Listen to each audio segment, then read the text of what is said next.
Hello, everybody, citizens of New Eden. It's me, CCP Dopamine, back with your favorite CCP Swift. Swift, how are you today on this beautiful Saturday morning, afternoon? I'm doing great. I'm absolutely stoked. This is unfortunately our final day of interviews, but we've got a great slate of CSM candidates to chat with. Talk about spaceships, talk about their goals in Eve Online, where they came from. Really is kind of like the highlight of my week. So, as nerdy as that sounds. Yeah, we actually had a pretty packed schedule this week. We had four streams. We've interviewed over, what is it, 40 candidates, if my math is correct, or around at least 35. All of them bringing something interesting to the table, some other perspective, some other expertise, different approach to problems, communication. So definitely there is a lot to chew and a lot to choose from, and it's gonna be a very difficult decision for everybody voting this year's election to really pick your favorite candidates there. Um, yeah, I think it's gonna be very, very interesting. For today, we have 12 candidates remaining, with first one starting just in a few minutes.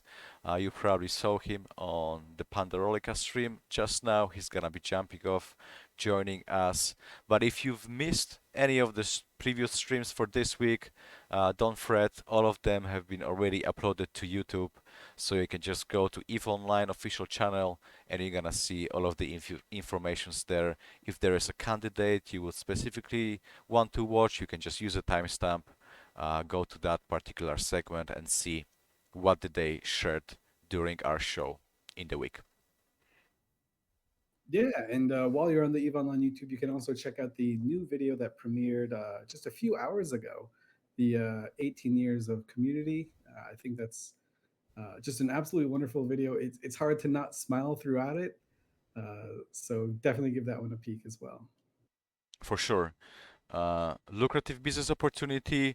Our schedule is locked, although if you're gonna be around today and the end of the show, I'm more than happy to extend it by another 15 minutes and just bring you in and give you a chance to talk to the community. So if you would like, definitely join the Discord, hit us up there, and be around, and we can put you on the show. Okay? But we're 1 minute from the next interview, guys. So I'm gonna take us back into nice transition screen, and we're gonna get ready to bring you the first candidate of today. Don't go anywhere. It's looking to be a very exciting show.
one.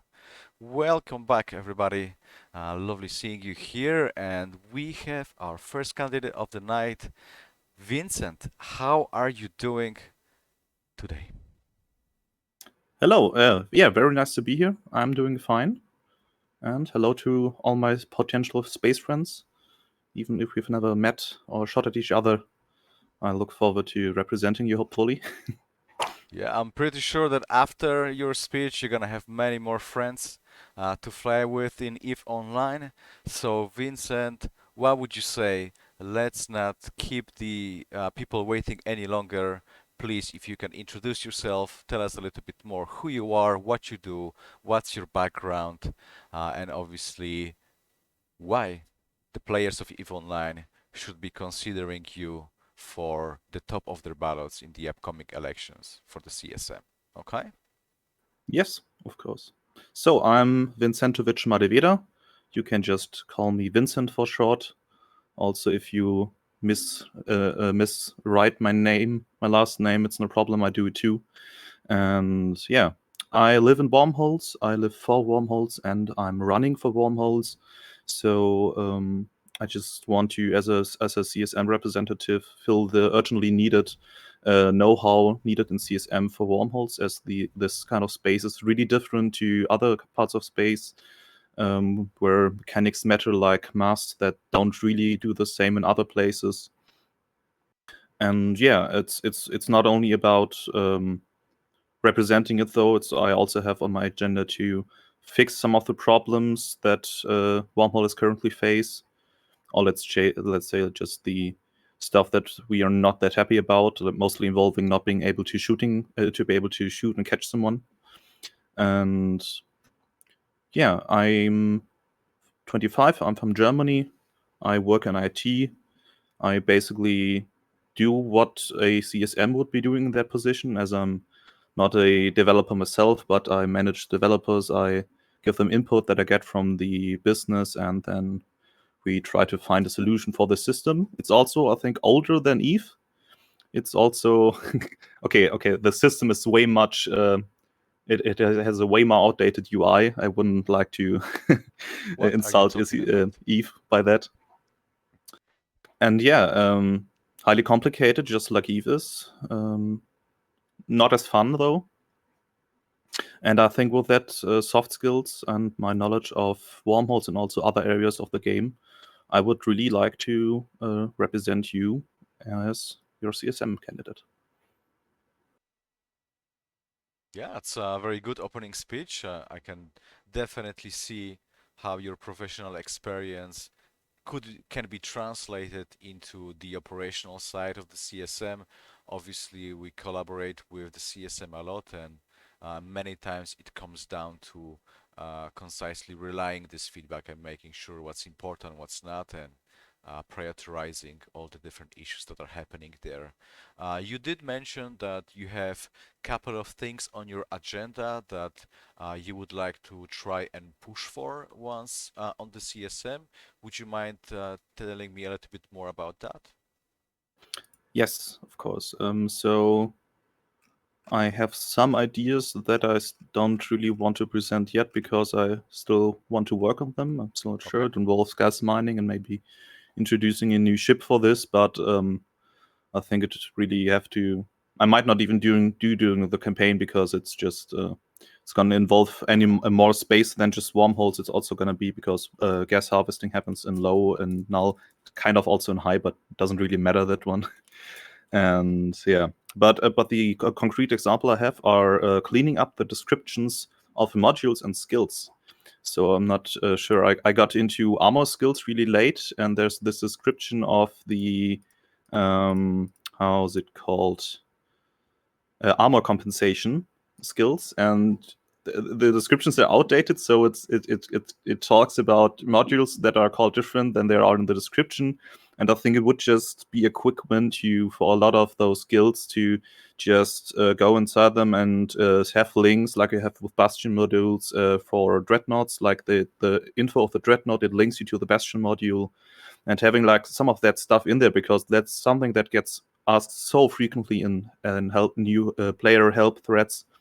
and the in-game chat, and I think there we could do huge progression for the new player experience. Now that's nothing to do with, especially with wormholes, but I would highly like CCP to stop nerfing Tech 3 cruises. I think they've had enough. Why do you hate them so much? They really don't deserve it. I don't know what they did to you. Yeah, I think that's they're quite fun to fly in wormholes, and a lot of people still do. And I think they shouldn't get nerfed so much more that they're not gonna be able to be good to fly, let's say. Okay.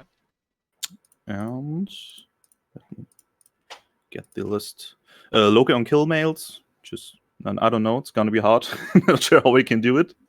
I think a lot of people have already thought about it, and Yeah, apparently no one found a we solution. need to keep pushing. You know, it's not gonna happen by itself. So every time somebody brings it up, it's +1 for the teams internally to think about it. Do you have like a chalkboard in the office where you every time someone asks for it, you make a new? I think We we should actually absolutely have should one. have one. Yeah.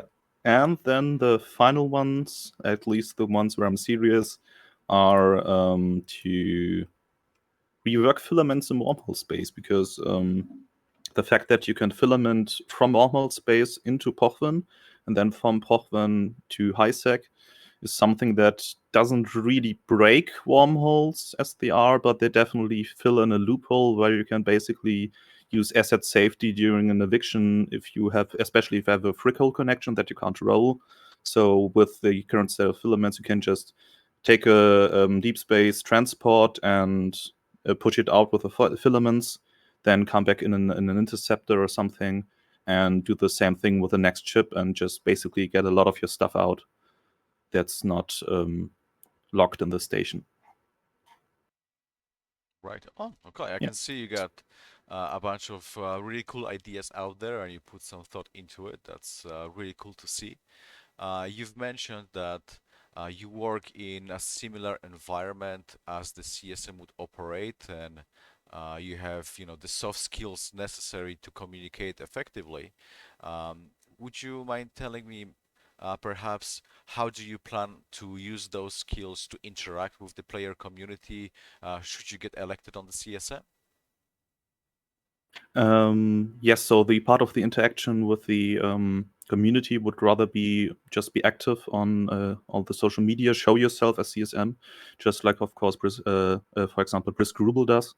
He's in most of the important threads on Reddit. He shows his face, he says stuff, he gets insulted for it, and he's still there, and he's out there, and I really like it, even though he's not gonna make friends every time he does it. But I think he should be out there, maybe do like a monthly listening to all the problems. I'm gonna have a meeting with a German wormhole corp and listen to their problems. It's not going to be that hard to get the information from players, because they're going to want to tell you. And I think the part where my soft skills actually are good is that the expectations you have to go in to development for an old system where you don't have, like, it's probably not that easy to implement it every time. That not every big great idea can be the one that you can do, but you have to start with the smaller ones. You have to find ways that are easier to do and focus on that, and then maybe bring a bigger thing in and make the game better like this. But it's on the most part not gonna be able to. You're not gonna be able to bring in everything big, like just throw in a new ship type, or give us a lot of more, give faction titans and all that stuff. It's not going to be that easy. All right, so I do have one question that we've kind of skirted around, but not 100% addressed. I'd just be curious to see what your view is on how a perfectly functioning CSM would work with CCP. What does that look like in your mind? Well, basically, it's being there. I think at the moment it's done through Slack, that you contact the CSM about plan changes. Like it might not be the final idea that's going to be on the test server tomorrow, but It can start on the in the beginning of the process where really every developer can go to the CSM and present his idea and get the feedback needed, and really try to get like a back and forth, like not really brainstorming, but like this feedback to not only say, well, this idea is bad, it's you can't do that or stuff, but just how would it be better? How do you how do we as the CSM would improve it and then bring it to the server? One thing I forgot in my introduction is I also do booster production. So one really interesting part of the game. Not a lot of people do that. And yeah, I think if you're interested or if you're financially invested in there, I might also be able to represent you in this way. Okay, that's a great addition. Vincent, we're coming to the end of our time here. I was wondering if there is anything else, any last message or any call to action that you would like to share with our viewers right now, exactly to, tell them why they should vote for you for the CSM. Yeah, so I'm really looking forward to do it. I'm gonna have to put the work in. It's not gonna be easy, but I think together we can hopefully improve wormholes, keep them good, and make it fun for all of the people who are adventurous enough to go inside of them. And also, I'm not the guy for cat ears, but I definitely want bigger mustaches in the game. I can understand why. You got a spot on masters there. It's really cool. I like it. Thanks. Are you gonna be going back on Pando's stream after this, or? Yes. Cool, awesome. Guys, there you have it. If you wanna hear a little bit more from Vincent, you can easily hop on to Pando's stream just to check out the conversation between all the different wormhole candidates there. For us, Vincent, thanks a lot for taking the time to share all those thoughts with us. And we are gonna be moving to our next candidate for tonight. Definitely don't go anywhere. We're just getting started, guys. Have a nice stream. Thank you. Thanks, you too.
Welcome back, everybody. We have a second candidate of the night for you here, Mr. Suitonia. Suitonia, how have you been, my friend? Long time no see.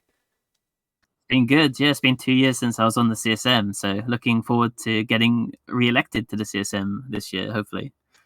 Yeah, I was pretty ecstatic to see you running for this term. I think you've been continuously active within the community, so it's yet another strong candidate to the pool of CSM16 potential members there.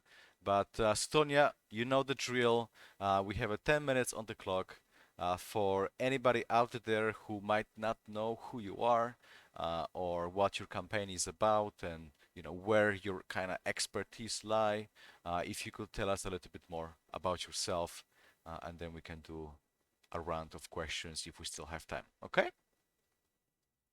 Cool. So yeah, I started playing the game in 2007, which is crazy long ago. It's like 14 years ago now. I've been PvPing for almost all of that. Most people probably know me from making YouTube videos in about 2013-ish. I made some YouTube PvP guides on the Eve is Easy channel. I've also been part of a lot of tournaments, and recently I've been part of helping some of those tournaments run as a volunteer, working with BayRG, with Event for some of the tournaments that they ran, like the Fight Club. I'm primarily just a solo PvPer, although I do small gang. I've also been on part of many like winning tournament teams. Although I say winning with asterisks because we came second place, like I think 3 times I was playing. So still kind of winning though, right? Because we still get like the AT ships. Oh yeah, for sure. I mean, second place is still high enough. Yeah. Right now I'm in We Form Volta, which is sort of a new alliance to nullsec. We were in Farah this time last year, or about this time. So we haven't been in nullsec for very long. We're pretty medium sized. We don't really have lots of blues or established relationships with the nullsec alliances that are really established right now. The Imperium and Pappy. So we're kind of neutral. We're doing our own thing. So most of my expertise is just in this area, sort of solo, small gang, like casual player in a small nullsec alliance, essentially.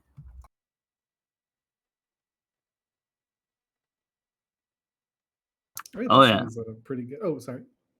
Oh, I was gonna say Astaroth in the chat, and he's saying that I'm really humble. So I'm gonna brag and say that I beat him on the Eve quiz show. That was like a few weeks ago. Yeah, In fact, I think the only person who beat me was CCP Fozzy. So, and being second place to CCP Fozzy is still pretty good, right? Yeah, that's right, guys. If you've missed it, a few weeks back, CCP Convict organized a birthday stream for the celebration for EVE Online, where we had a couple of pub quizzes with all sorts of different questions from lore and in-game, and Suitonia come in second, just behind CCP Fozzy. So that's definitely a great achievement and only demonstrates the level of knowledge that the candidate really possess over the course of, as you said, playing from 2007, like 14 years. Jesus Christ, that's a long time. Yeah, those questions were definitely not easy. We designed them to be where no one would get them all correct. We threw some tricky ones in there, and we were definitely surprised. And I was definitely humbled when I saw some players score almost perfect scores, because even I like had to look and double check on a few of them. Yeah, there was a lot of AT ship questions in the last quiz, which I think is the only reason why I did so well in it. But all of the lore questions I was terrible at, so I should watch Astaroth's show a bit more, I think. So people that have you're obviously all over Twitch. You're one of Eve Online's very first partners for your live stream. Congratulations for that, of course. But if people are completely unaware of Suitonia, what would you say is sort of something that differentiates you from the rest of the CSM candidates or other CSM candidates? Oh, I'd say I'm probably one of the only candidates that has like a big background in solo PvP. There are a few other ones, of course, like Arsia Elkin and Stitch Caneland. But as a candidate that primarily does solo PvP, I mostly do that. and so that's the expertise that I have. I've also been on the CSM 2 times, so I already know how things work. So hopefully I'll be a bit more efficient than if I was just starting out. Right on. Yeah, And that is true. and what would be your plan, or maybe how have you done it in the past when it comes down to interacting with the player community? Oh, so I stream 4 times a week. I'm hoping to keep doing that even while I'm on the CSM. I don't think it should prevent me from doing that. So you can always reach me almost all the time. I'm online all the time, so you can always just reach out to me on Discord. I'm in a ton of EVE community Discords too, so the community can always reach out to me. Awesome. So you mentioned you've been on the CSM before. Previously you were on, I believe CSM 11 and 12, or was it 12 and 13? Well, 12 and 13, and Okay. I missed 14 and 15. So where do you think the perfect role of the CSM is, and also how do you think the CSM has changed, and what improvements can the CSM as a body make moving forward to be a little bit more effective? I think the CSM working together as a unit was really effective when I was on CSM 12 and 13. Obviously, I don't have a great insight into how the CSM is working right now, but I've seen like some Twitter drama and stuff that maybe implies that it's not as working as friendly as it was before. And I pretty much get on with everyone. I don't have any grudges or anything. I've been in every nullsec alliance pretty much. I've been in Karma Fleet. I've been in Dreadit. I've been in Pandemic Horde. I've been in Brave Newbies with an alt character. So I don't have any grudges, and I'm happy to work with pretty much everyone. The area that I would like to focus on the most this year, hopefully, is just more ways to generate conflict, because I think some of the areas where the game is could use a bit of improvement right now is like with solve timer based stuff like Citadel timers. It's really hard to be able to generate a fight when you want the fight based on like the current like how the time zone things work.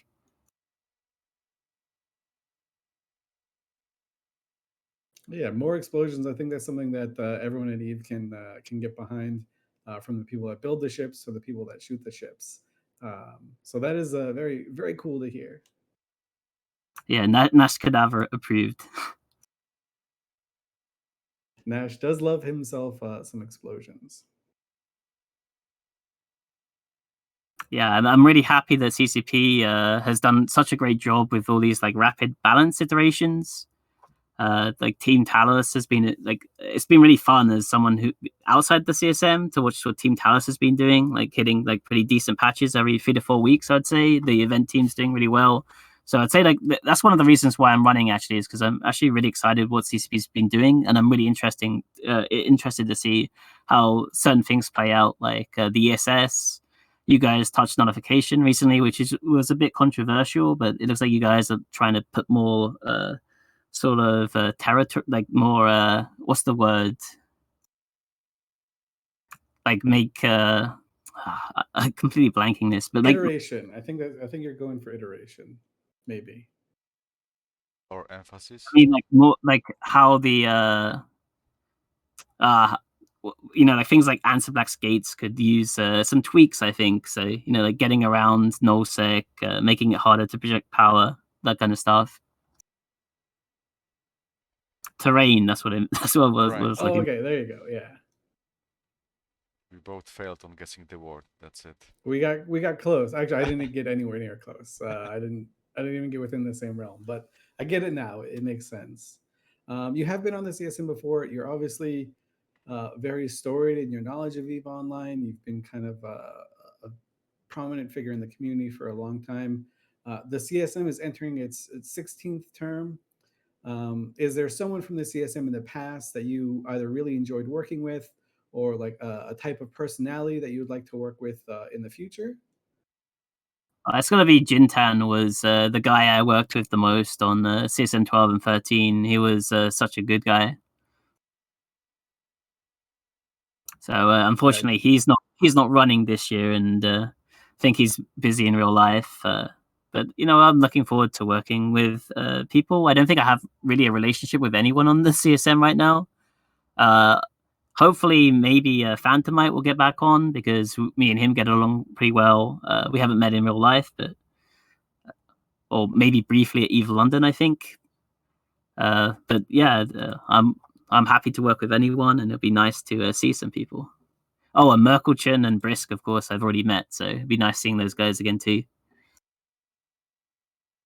Yeah, right on. Hopefully, the situation globally is going to normalize and we can get the summit happening as planned. So that would be a great opportunity for everybody to get on and share a couple of pints over, over a nice evening. But we're getting close to the end of our 10-minute allocation there, Suitonia. As you said, you're pretty much all the time on Twitch. Are you planning to maybe appear as a guest in any of the other shows for as an interview? If anybody out here would like to hear more about you and your ideas for the game? Sure. So Ash Tarofi has already interviewed me. You can see the interview up on his YouTube channel. Recommend checking that out. I think I also did I was on Pando's Fleet Chat thing last week. You can check that out. And later on today, I'm going to be on the CSM Royale Twitch show, which is DTM 135. That's in about an hour and a half from now. I think it's at 2100 Eve time, if I'm not mistaken. So yes, it's in about 2 hours actually. So you guys can check that out on Twitch. Wonderful, awesome. Okay, Suitonia, thanks a lot, mate, for coming up and having a lovely chat. I wish you all the best in the upcoming elections. We still got plenty of time to garner as much support as you possibly can. So anybody out there, you know where to find Suitonia. Just head on Twitch to his channel and definitely don't miss out on the CSM Royale later today on DTM 135 Twitch channel as well. For us, we're gonna be moving to yet another person, so don't go anywhere. We're pretty much just warming up for this fantastic evening. All right, thanks for having me. I'll be dipping out now. Thanks, Suitonia.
One. Okay, welcome Micromancer, how are you doing, my friend? Very I am happy to having a see you. wonderful day. You're having a wonderful day. I am pleased to hear that. Absolutely. I'm so excited to be here. Very good, my friend. So, as you probably know, you got 10 minutes that are absolutely for you to make your elevator pitch, introduce yourself, and just talk a little bit about your expertise and all the cool things and ideas that you have for the CSM. So, what if I am just going to shut up and then you can speak and talk to the players who are watching us right now? That sounds good. Basically, to tell you who I am, I have to go back quite a few years. I was a member of Something Awful Forums in 2002, which allowed me to watch the game evolve from the beginning. I never actually installed because I am terrible at PvP. Every game ever, I'm the guy who was always just making the experience worse for everyone else. So I avoided it, but I watched from the sidelines. It was something I was interested in. And in 2018, when the Abyssal content was initially released and now we had solo PvE, that was the thing that actually got me to install. So I've only been playing for about 3 years. But this game is amazing. I wish that I had not waited, because you don't have to be good at PvP to be able to enjoy the game. Because the reason you enjoy the game is the community. It's the social connections that you make in this game. And that is what I'm all about. If you do not get engaged with the player base, with the people around you, whether it's high sec or low sec or wormholes, wherever you're living, if you do not get engaged with those people, you aren't going to be retained. You aren't going to stay in this game. That is my focus. I want to start with the NPE, and I want to get people involved with the people around them. That to me is critical. That's basically the majority of my platform. I have a few other smaller things that I'd rather talk about in private because they're kind of morbid. Things like being able to will my assets when I die. Because if you look at the player base, we're 50 years old, man. We're old. We're quickly approaching a time when we're dead. These stories that we've created and lived for the last 20 years should be allowed to continue. Our assets should go to our alliance. Things that we want to stay in New Eden, those stories are what make New Eden what it is today. And it is the most incredible universe out there in any game. And that's why we're here. That's me in a nutshell. It's stories, it's memories. If you look at all the content creators out there, like, well, I go out and make kill mails. I'm a content creator, but the content I create is memories. I guarantee right now, if you talk to the 14 guys in Darwinism that caught my Megathron with extractors in the cargo, they remember it. If you go to Reddit right now, I want you to search for capital class exploration needs a revamp. That thread is true. I actually explore in a Thanatos. It's not the way you play the game. The memories that you create for people are the thing that will be there long after you're gone.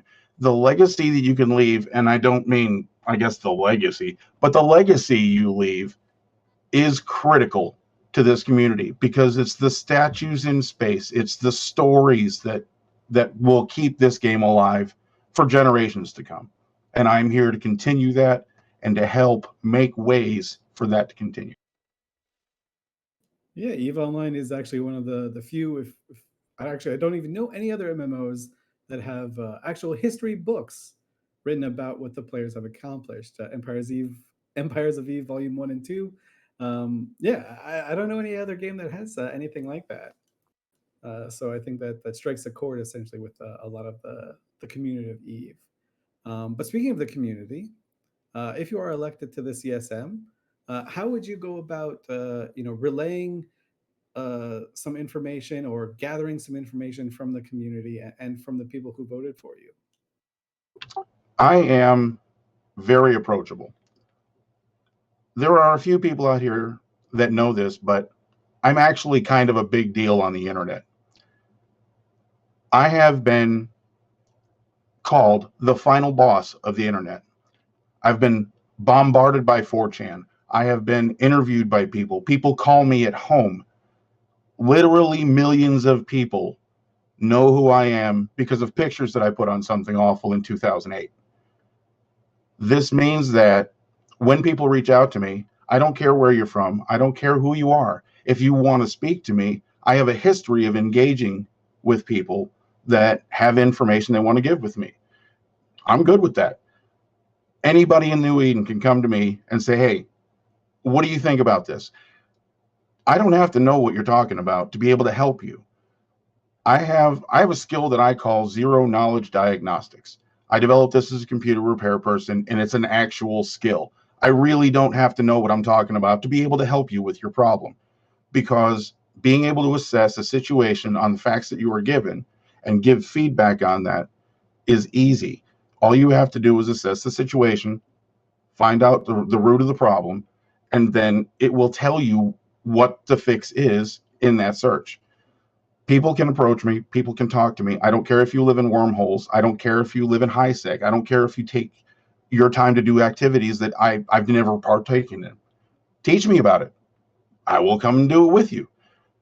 Tell me what your problem is with it, and I can help you. And I also know how to present that to CCP, because I know how to communicate effectively. I know how to listen actively, and I know how to work as a team with people that may not be necessarily the same as me. I don't have to be in the same alliance with you to be able to help you with the presentation you've got. My job as a CSM representative is not just to represent the players, but to be part of a cohesive team that is capable of speaking with one voice. That is the skill that I have. All right. I mean, now that you mention it, the face does look familiar. I've been to some corners of the internet. Literally everybody on the internet, and I'm not even making this up, one level of separation or less from having seen me in a thong. Yeah, now during your speech when you mentioned it, it hit me that we actually met at EVE Vegas a couple of years back, and we had that conversation. I was like, I don't recognize you, and then you show me the picture. I'm like, oh, all right, now I get it. Yep, that's me. I am that Micromancer.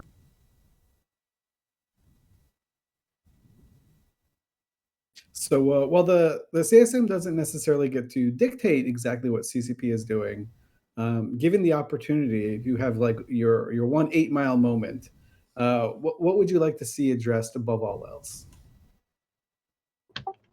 Follow through on your projects. That would be the thing that I would like to address. If you have an idea, whether it's good or bad, follow it through to its conclusion. Don't create something and put it in the game and say, this isn't quite working, let's focus on this thing I can fix right now. If you leave that to rot, you wind up having just small things across the galaxy that are disappointments, that are feel bad moments for your people. Follow through on what you're doing. I am here to help you do that. I'm here to keep you on track, keep you focused, and help you achieve the goal of doing the changes that you need to do to the game, implementing the new things that you need to do to the game. For instance, in the last couple of years, I don't know if you remember, Blackout was not received well by everyone. Some people loved it, a lot of people hated it, but it was an extreme fix. The last year that we've seen, let's go ahead and take the nullification changes. This is not an extreme fix. The buzz that I had always heard was it was going to be a huge thing and it's going down to shuttles and that's it. Instead, what you did was a small fix that you can adjust. And that, I want to thank you so sincerely for a change that I'm not happy about, but it was done in a way that you can, this isn't enough, we need to do a little more, or this is too much, we can bring it back. That is exactly, and I mean exactly, the type of changes that we need to see from CCP. Kudos for that one. Here's another one that's going to get me off everyone's ballot. The Cloaky camping changes, I love them. Absolutely perfect. Absolutely. Just I cannot stress enough how minimal the change is, how little the impact is. It focused directly on what it wanted to attack and did not injure other play styles. I was blown away when I heard about it. I support cloaky camping. I think it's a good thing. I don't think that play style was bad. The thing that was wrong with it was there was no interaction. There was no counterplay. Don't take away the tool because there's no counterplay. Give me the counterplay. That's what you did here, and I cannot stress enough how much I thank you for exactly that. Interestingly enough, that change is one that the CSM15 had very heavy hand in with helping the design team come up with a solution to do exactly what you're saying, to minimize the impact to other areas while addressing the one point of concern for an issue that is very important through EVE Online and very pervasive. Yep, I agree. Right on. I mean, we're we're kind of done with our 10-minute allocation, but it's a very compelling speech. I think you have a lot of qualities and kind of ideas out there that uh, will be valuable on the CSM. Should people and the players of EVE Online feel the same way? Before we're gonna let you go for today, Micromancer, are there any other places that people can watch you? Are you going to appear on any other shows? Or if somebody is hungry to know more about you as an individual, where they can get some extra information? Easiest thing to do is hit me up on Discord. It's Micromancer. I think it's #sign 5398. Shoot me a message. I talk to literally anyone. Ask me anything. I answer literally anything.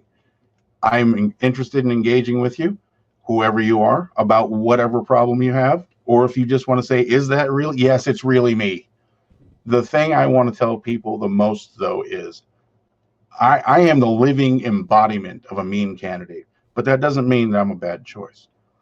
I'm an intelligent person that knows how to work with a team, and that is the quality that you need in a CSM candidate.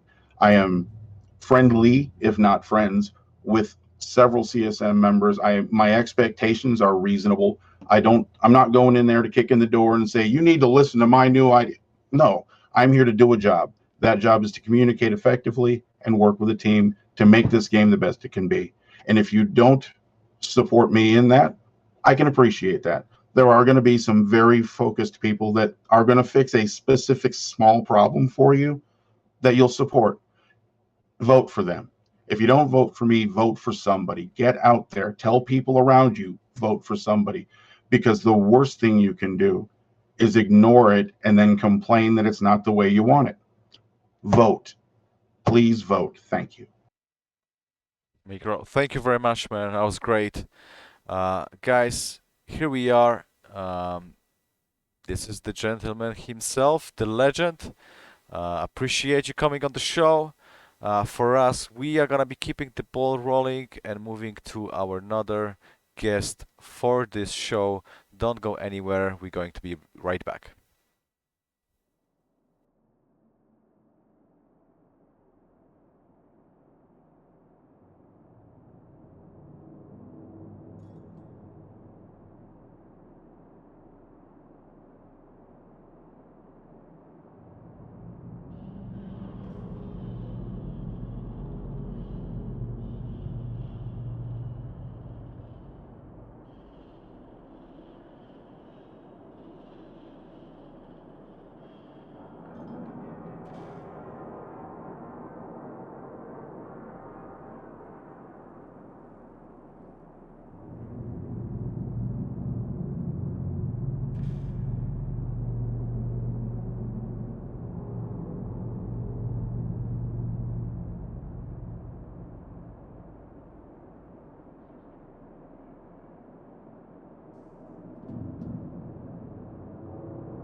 are live.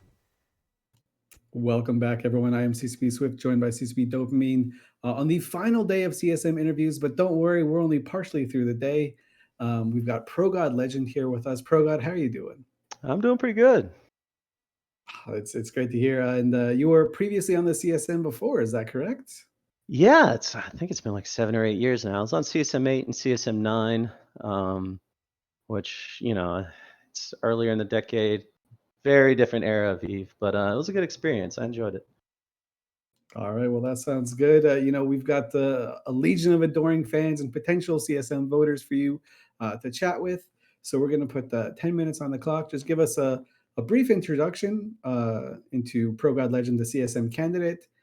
Anything you want to cover, you've got 10 minutes to kind of fill at your disposal. And we can answer or ask you questions at the end too, if you'd like. Just take it away. Yeah, I'll take some questions, but yeah, let me just give you a quick rundown here. A lot of you may know who I am. I've been playing since 2007, and I've been a nullsec large-scale block FC, as the term is, since 2009. I have been involved in most of the major nullsec wars since 2009. I ran my first full 250-person fleet in the Providence invasion of Ketch, which went so poorly, but got a lot of experience out of it. I've built my own alliance from scratch into a pretty substantial alliance that was a major player for quite a few years. Took a break after that and then joined Test Alliance and helped build them back up into one of the major players they are today. And I have been running major fleets and starting quite a few of the wars you may have been involved in and not realized how they got started. So I was on CSM8 and CSM9 as a block FC. That was my main profession. But in general, my area of expertise, the unique view that I would bring to the CSM is having been both a large-scale fleet commander and an alliance leader, and someone who's actually started those wars, who's planned them out, gotten the people together, and said, let's go attack these guys. Let's have a big war, one of the big ones they talk about. Let's get all of our industry people together. Let's get everyone involved, and here's the plan. Let's do it. There are not a lot of people in this game who understand how all of this stuff comes together in nullsec content. And I can say with confidence that I am one of those people. I have unique perspectives on what gets 250 people to fight 250 people, what makes it fun, what makes it not fun, what motivates the content creators in this game to actually log in and do the work it takes to provide this unique content that Eve is known for that no other game has. And during my time on CSM8 and CSM9, I was a lot younger and I was able to provide that perspective. But I can say now, after an additional 8 years of experience and just also being older in life, that I have a pretty good handle on why we all log into these nullsec wars and why this game seems to, despite all the balance changes we've made, despite all the progress that CCP has made, and they've made a lot over the years, we still keep getting frustrated over the game's balance, over the situation in nullsec, where we go from, stalemate, blue donut, all this stuff. And I know from my previous 2 CSM experiences that while it's important to be involved with the community, and I think I'm as involved as I can be. I'm active on Reddit. You can always find me anywhere. I've answered a lot of private PMs from a lot of people and will always answer questions. But since you're under NDA and CCP doesn't want to share, for good reason, obviously, a lot of the stuff that they're working on, it's vital to have people on the CSM who can give immediate feedback from their own personal experience that is actually valuable.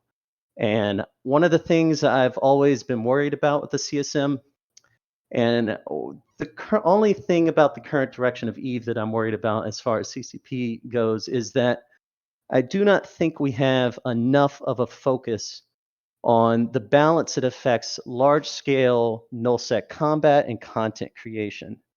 I think that small-scale ship balance has seen a lot of progress. The game is definitely smoother, more fun to play. The UI's gotten better. There's been so many quality of life changes, but we keep approaching large scale balance in this sort of reactionary way that I just don't think works for EVE Online. And there's been a lot of good balance changes. There's been a lot of bad balance changes, but it almost feels like we're playing whack-a-mole with it. And I get the idea that a lot of people think that balance is not achievable in EVE Online, that it's just something that will always be an issue and we'll just need to keep, making things fresh. But I don't fully subscribe to that view. I understand that balance in EVE Online is never going to be as good as it is in a game like League of Legends or, people don't want to say that's balance probably, but Counter-Strike or something like that. But I hate this defeatist attitude that comes with balance towards large-scale nullsec conflict. And I think we just don't take a holistic approach to the entirety of balance when it comes to nullsec. Right now, the econ team's doing all stuff with econ. And you've got Team Talos coming in with balance changes here and there. But it doesn't seem connected to an overall strategy.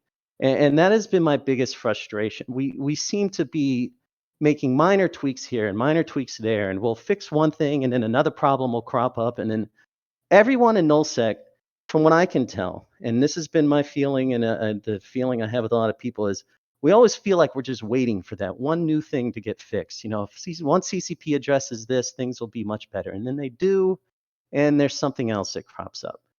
And the one thing that I've said for a while that I still think, I hold true to for years is that there needs to be a larger, more comprehensive approach to balance.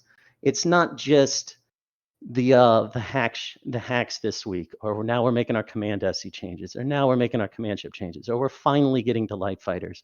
Oh, and we're finally addressing Warcles, and we're finally getting to anomalies. All this stuff interacts with each other. When you got large alliances that are looking at going to war, they're not just looking at what ships they can use, they're looking at how they can supply it. We've got all these industry changes going on. And people are talking about, ISK per hour for this, or how much minerals we can get there. But that doesn't matter if nobody actually wants to use these ships to blow each other up because they're not exactly balanced together properly. So the industry stuff, the PvP stuff, all of that stuff interacts with each other together. And I think that we can take a more comprehensive approach to a balance. I think we can look at, should battleships cost more, and also should they be able to shoot hacks better, rather than looking at those two things separately. So that's something that, I understand my role on the CSM is to provide feedback, and that is something I will happily do. But as far as bringing an agenda there, I am not just a dispassionate focus group member. I do want to go to the CSM with a goal in mind to at least affect some change in the thinking that approaches nullsec and the larger systems, not just nullsec. Lowsec has a lot of these problems too. I'm sure Wormhole would like some more comprehensive approach as well. But if I can get on there and at least influence the thinking towards balance in what I think is a more comprehensive approach, where it's not just Team Talos hitting a new ship class every 2 months. It's not just the econ team trying to get people to use different minerals or whatever. It's towards a larger goal that, in my mind, at this point, it just embraces the meta. We're actually not that far off, I think, from a good balance. Subcaps are in a better place, I would say, than they were 6 to 8 years ago. Capitals, I don't know so much, but they could be. We're not that far off. Citadels have their pain points, but there's a lot of good things that came with them. And Entosis Warfare is better than it was 4 to 5 years ago when it was first introduced. But we're all sitting here waiting for the next iteration. And I want to push for some more emphasis on it, some more focus on it, some renewed interest in the things that large player groups interact with most when they go to war with each other: structures, large-scale combat, and everything that goes into it. So that's my goal going on to the CSM, alongside, my 13 years of experience doing large fleet combat and organizing alliances, which I am happy to lend in any CSM Summit meeting or any of the weekly meetings, but I do have a goal going on board as well. And that's my spiel. All right, that sounds good. A holistic approach to balance, especially as it pertains to the largest wars that EVE Online has to offer. That is what Progodlegend brings. Thank you, Progod, very much for the chat. I do have one question. Actually, you pretty much addressed it, but what do you think distinguishes you as a CSM candidate compared to other people who may be alliance leaders or nullsec block candidates? And I didn't leave you with much time. I'm very sorry. Yeah, no, it's so good. I mean, there are other block candidates on the list. And there's maybe 2 or 3 people on there who can probably say that they've been involved at the top leadership levels of these wars. But outside of Vily, I can say that I am the only person on the list who has started from scratch and said, okay, we want to start a 6-month war that's going to encompass most of nullsec and it's going to dominate the EVE subreddit, and everyone's, all the media, and everyone's going to be involved, and it's going to create a ton of content. I'm starting from scratch. I'm going to reach out to the other 4 alliance leader. I'm going to present them a plan, and I'm going to get the ball rolling. I can count the number of people who've done that who are still playing on both my hands, and most of them aren't running for CSM. All right. Well, thank you very much, Progod. Real quickly, are you going to be appearing on any other CSM-related podcasts or chats in the future where people may be able to hear more of you? Yeah, I just got the message from Ashtarothi. I'm going to reply to him right now and say I will appear on his podcast, and I am always happy to do any media EVE related. So I will appear on whoever will have me. All right. Well, I'm sure there will be many other invitations since you're such a high figure in EVE Online and established in the community. Progod, thank you very much for the chat. We look forward to seeing you more on the campaign trail. And as he mentioned, he'll be appearing on Asherothi's CSM interviews in the EVE universe. Be sure to check out the twitch.tv/Asherothi and his YouTube page for a much more in-depth look at various CSM candidates. He is not the only one doing this. DTM135 also is, and various others in the community. We're really grateful for it. But we're going to take a quick break. Not a break, but we're going to take a quick transition to get ready for our next candidate. And we'll be back in just a couple minutes. All right.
Welcome everybody, it's CCP Swift here with me, CCP Dopamine, and we're welcoming yet another guest, Angry Mustache.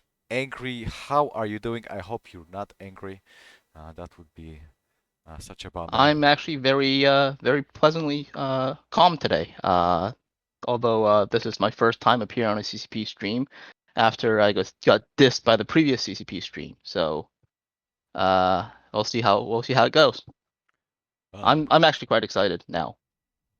Okay, very good. Well, in that case, let's try to use that excitement and speak to the community, please, Angry. It is your 10 minutes. Tell us a little bit more about yourself. It is the time for you. Make your elevator speech and share anything that you would like to convey to the players of EVE Online today. The time is yours.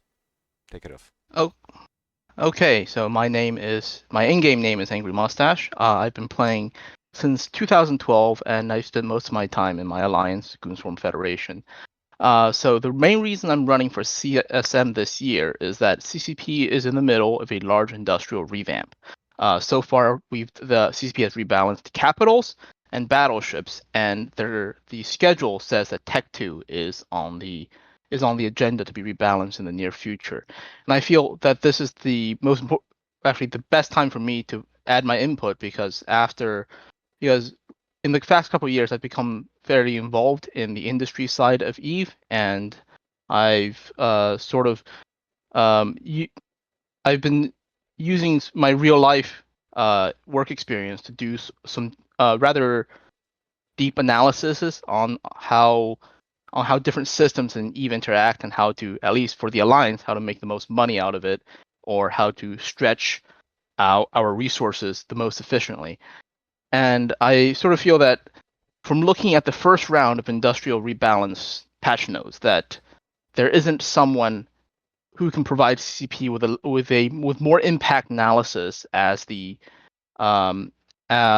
towards the end of the process, where you can fine tune some numbers, because while you can have a lot of the general direction correct, you can actually mess a lot of things up because the numbers were not sanity checked before being released. So, for example, was it the intention for CCP to have Titans cost 260 billion materials? We don't know, but I don't know. CCP probably knows, but I can say that if I was able to see the details beforehand on the CS as part of the CSM, I would be able to provide CCP with fairly accurate and more detailed analysis of the impacts of this patch note. And I believe I'm the best person to do that out of the current candidates. So for this elevator pitch, I've actually prepared a small presentation on a specific phenomena in EVE, which is that a lot of industrialists in EVE are very vertically integrated, whereas in real life, you see a lot of very horizontally integrated production. So I kind of want to talk about why this isn't the case in EVE with one specific cause. It's a very complicated subject, but the presentation I have will address one part of it, and hopefully that will allow CCP to make a informed game design decision by helping CCP know what sort of design decisions will actually push player behavior towards the goals they want to see. So here we go. Dopamine, the slide is on, right? I see it? Yes. Okay, so the presentation is called "Where are the Subcontractors?" and next slide, please. There you go. So what's seen here is a picture of the very controversial F-35 fighter jet that the U.S. Air Force and many other countries in the world are buying. And what this picture actually shows is the breakdown of subcontractors by the parts of the jet. So you can see in yellow we have Lockheed Martin, which is the prime contractor, so to speak, of the jet. They are the ones that ultimately give the plane to the U.S. government. But you also see a rainbow of other parts. You'll see that, for example, you have Fokker Industries from the Netherlands making parts of the undercarriage. You have Northrop Grumman making the middle, and you have the control surfaces, the outer edges of the wings, being made by companies from Norway, from Australia, by BAE from Great Britain. So this is what you call, so in this kind of arrangement, you have a prime contractor, which is Lockheed Martin, and a lot of subcontractors who make the specialist parts that assemble ultimately into the airplane itself. Now, industry in Eve is actually like that in some ways, in that before, when you have a finished ship, at least for Tech 2 and Tech 3, and now faction ships as well, you'll have a lot of components that need to be assembled together.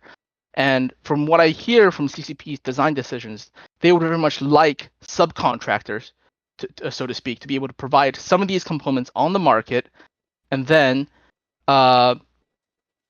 sort of assembled by a prime contractor who buys from these subcontractors. Next slide, please. There you go. Okay, so I've sort of described what is a prime contractor and what is a subcontractor, and now from a game designer perspective, why subcontractors would be a good thing to have is that they can generally be smaller companies, more specialized, and they need less capital and resources to both start and stop production, which is good if you want players to be able to enter a part of an industrial chain as a subcontractor making a specific part. Next slide, please. There you go. So can we make this a bit bigger? The text is difficult to read. You can kind of cover up my part of the thing. That's no problem. There you go. There we go. So hopefully the text is readable by everyone now. So what I have here is a simplified diagram of how to make a Tech 2 ship, which is a Vargur, for example. And this one's actually gotten a bit more complicated recently because more components have been added to the Tech 1 battleships that ultimately go into a Vargur, but that'll serve as an example of a supply chain. Now, each one of these blocks is not one item. It's a family of items. And there are variances among them that will there will be variances in the statistics among them, but the overall idea is consistent. So at the very left we have the compressed ores and the compressed ice that players mine, compress, and then sell in Jito or other markets. After that, we have the refined materials and the materials that cannot be compressed. So these are minerals, planetary interaction goods, ice products, and moon goo. One step over, we have the PI and ice that go into fuel blocks that are needed for reactions, and then the reactions turn into composites. From that step on, composites mainly go into components. There are 7 of them, and then some composites also go with PI goods to become the new components for Tech 1 battleships, which combined with the minerals from before turn into a Tempest, the base hull for a Vargur. And then you have final assembly. You have the Tech 2 components and the base hull of the Tempest combining to make you a Tech 2 Vargur. Next step, please. And now the issue with this sort of is that some of these steps can only be done in nullsec, specifically the reaction part of the production. And transportation in nullsec is expensive because mainly CCP balances the health and survivability of industrial ships around HiSec, which means they are balanced around a Concord response, which is much faster than your Alliance response. This means that nobody in nullsec or lowsec moves through gates. They move through jump freighters, and jump freighters are expensive to build and fairly expensive to fuel, since that they actually need fuel to jump, whereas industrials can move through gates. So this means volume efficiency is a priority in Tech 2 industry. And when you're looking at what you can buy from the market and what you have to do yourself in system without moving, volume is the key. Next step, please. And here's the same image as before, but I've added the approximate volume of each step. So you can see at the very left, we have compressed ore and compressed ice, which is very small. And then there are refined products, which are very big. Minerals is over 100,000 100,000 meters squared for a single battleship, which itself is only 50,000 cubic meters. And what you see from here is that, and why I call this sort of the pear-shaped graph, is that stuff is very small at the beginning, raw phase, when you have raw materials, and things are very small at the very end when you have the finished good of a Tempest and a Vargur. What's in the middle is very, very big. So contrary to what what common sense might dictate. When you process raw materials in Eve into an intermediate or component, it becomes bigger instead of smaller. So you can see a good example here is that fuel blocks. You have 15 K M3 of fuel blocks and 15 K M3 of Mungu. They combine to 66 M3 of composites, which means you never move the composites. You move the fuel blocks and you move the Mungu. So what this means is there's no place in the middle for a subcontractor to slot their stuff in because it will be volume prohibitive to move their subcomponents. Next slide, please. There you go. So I'm kind of running short on time, but going through the whole list is a sort of summarized volume comparisons, and you'll see that at the very beginning you have around 20K of raw materials, and at the very end you have 50K of Vargur. In the middle you have anywhere from 130 to 150K of components and composites, which is why subcontractors cannot compete with a vertically integrated producer. Next slide. And sort of the same thing. I've circled which things people move and which things people move some of the time based on variances within the group. And you can sort of see a more visual idea of the previous slide. And that is my presentation. I'm out of time.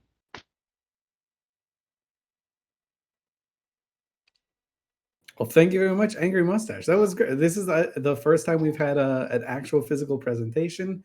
You did fantastically with it. I was like following along. I'm sorry if people thought that I didn't look engaged or anything, but I was following along, entranced by the presentation and the things you put forward. Really, really well done, really well designed, really well articulated. So thank you very much, Angry Mustache. This is a question that people are dying to know. Where can people see more of you? Are you going to be going on any shows in the future? And where can they get in touch with you? I'm usually available on REve whenever. I'm in a couple of Discord, but not as many as Brisk. I'm in like 8 instead of 60. And as far as upcoming streams go, I believe I'm on Asherati's stream this Sunday and Open Comms show next Saturday. Yeah, that's next Saturday. And that's my stream availability. In game, I will attempt to answer every single email that lands in my inbox. Just like you know. That's it. Actually. All right, well, that's wonderful. I'm sure everyone's looking forward to it. I will definitely be watching Asherathi's stream tomorrow because this is our final day of CSM interviews here at CCP, but we only touched like the tip of the iceberg.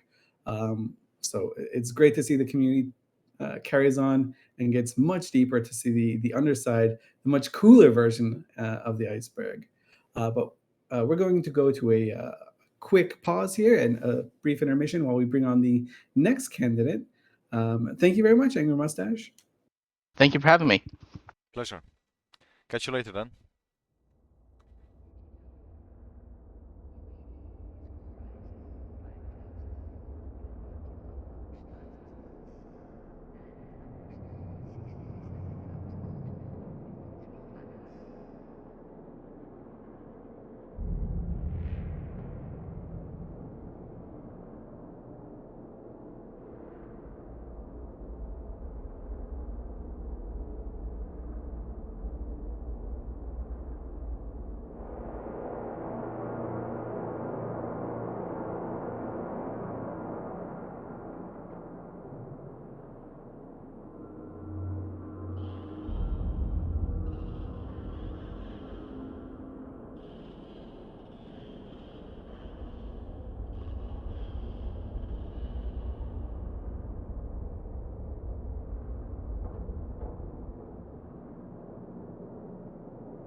and we're back with one of the current CSM16 members, Phantomite. Phantomite, my dear friend, how are you doing on this Saturday afternoon? I'm very good, thank you, very good. It's nice this is a bank holiday weekend, so I also have the Monday off, which is fantastic. Any particular plans for this extended break? Stay in and play video games like EVE Online, obviously. That's the correct answer. But Phantomite, it's super cool to have you here. You know the drill. We got 10 minutes for you, more or less. So why don't you start with introducing yourself, telling a little bit more about, you know, why do you run for the CSM? Where does your expertise lies? And anything else that you would like to share with our viewers on Twitch and Facebook right now. Okay? Thank you, thank you. All right, well, I am Phantomite. I'm currently in the Alliance No Handlebars. Previously, I have been a member of an alliance with a absolutely terrible name, and also been Phantomite from Same Great Taste, which is a phrase that a lot of people have heard because of the question that I asked at EVE London in 2019. Different names of alliances, exactly the same group of people. We just love to change it because we all think that we're incredibly funny and can come up with the best alliance name. I ran for CSM last year, specifically because I was unhappy with the direction of the development of the game. I felt like the development of the game was far too simplistically being developed around the, I'm not going to say needs, but around the desires of extremely large groups in the game, to the detriment of anybody smaller at all. So, which is the entire gamut from solo all the way to small, medium, and large groups. I felt it was just being developed for the very large groups. And this is something that we have come to see pass in the last 5 years, ever since the rapid fire set of changes that added citadels, changed capitals and super capitals, and added Rorqual mining to the game.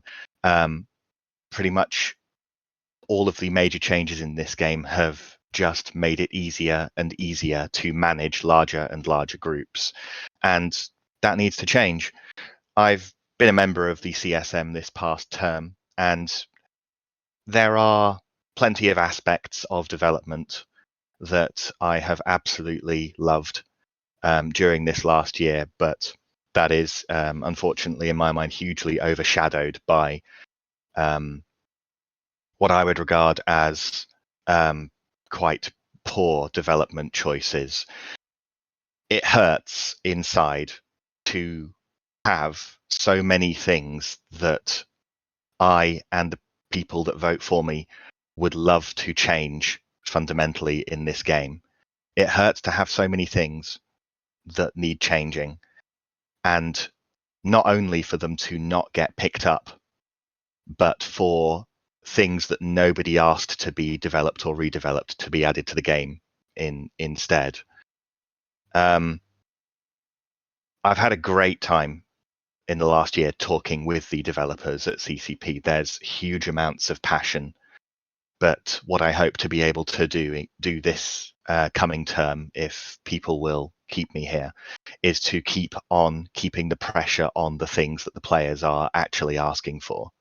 I want to play EVE Online forever, but the game needs to be developed in a way that will support combat, income opportunities, and ship balance that is suitable for smaller than block-sized groups as well. And that's why I'm here, and that's why I need your votes.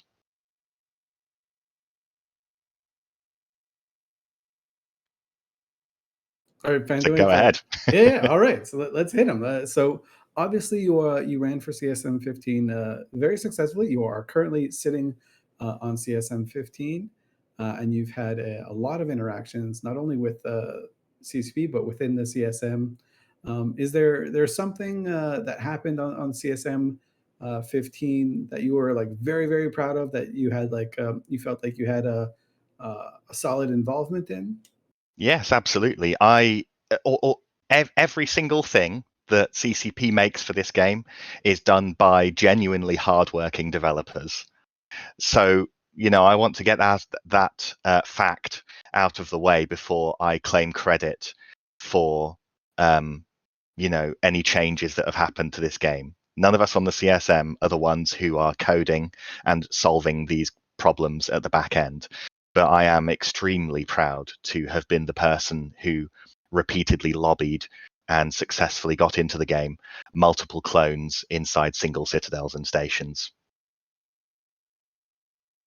So you're the guy. I knew we had to thank someone for it. A lot of people have asked for it. I know that a number of other CSMs have asked for it over the years, but my relentless ability to never let go of things that I consider extremely important, I think, is my most valuable asset on the CSM. All right, dovetailing on that note, obviously you bring with yourself a lot of in-game experience. What would you say is an area of expertise that differentiates you from other candidates, or just kind of brings something to the table that might be a blind spot in the CSM? I think that something that's very lacking on the CSM is that the vast majority of the CSM members experience an in-game lifestyle that is exclusively about block gameplay, about very large power block gameplay. Whereas it's not just smaller than block gameplay that I have extensive experience of. I have been part of large groups multiple times over the years. I have been part of medium groups. I've been part of small groups. And to this day, I still set out in search of solo PvP along with various sizes of fleet PvP. So I think it's important for somebody who is lobbying for smaller groups to also understand the point of view of the very, very large groups who are being overserved by the development decisions at CCP. I think having that understanding is key to being able to argue properly on behalf of the smaller guy. All right, very well said. As you mentioned earlier in your chat, the CSM doesn't necessarily dictate the projects that CCP works on. You kind of get involved at various stages of development. But let's say like we rub a genie lamp, you get one wish, and of course, because we're all EVE Online players, that one wish is you're locked into a room with CCP, and they don't let you out. You're locked in there together until one like fundamental change is implemented. What would that be for you? It would be an adequate replacement for passive moon mining. I don't want to revert moons to what they were. They are their own type of content. But the removal of passive moon mining decimated particularly low-sec fleet fights. It was one of the last remaining things worth fighting for. I'm not okay with fights merely being for the sake of fighting. I want there to be rewards for having bashed a structure. I want there to be structures that you can shoot that are not locked into a time zone tanked exit timer. And I want there to be adequate alliance level income that isn't based on taxing rockwool mining and making everybody in the game do a form of industry to have a competitive level of income. Right on. Okay, so Phantomite, you obviously right now on the CSM as well.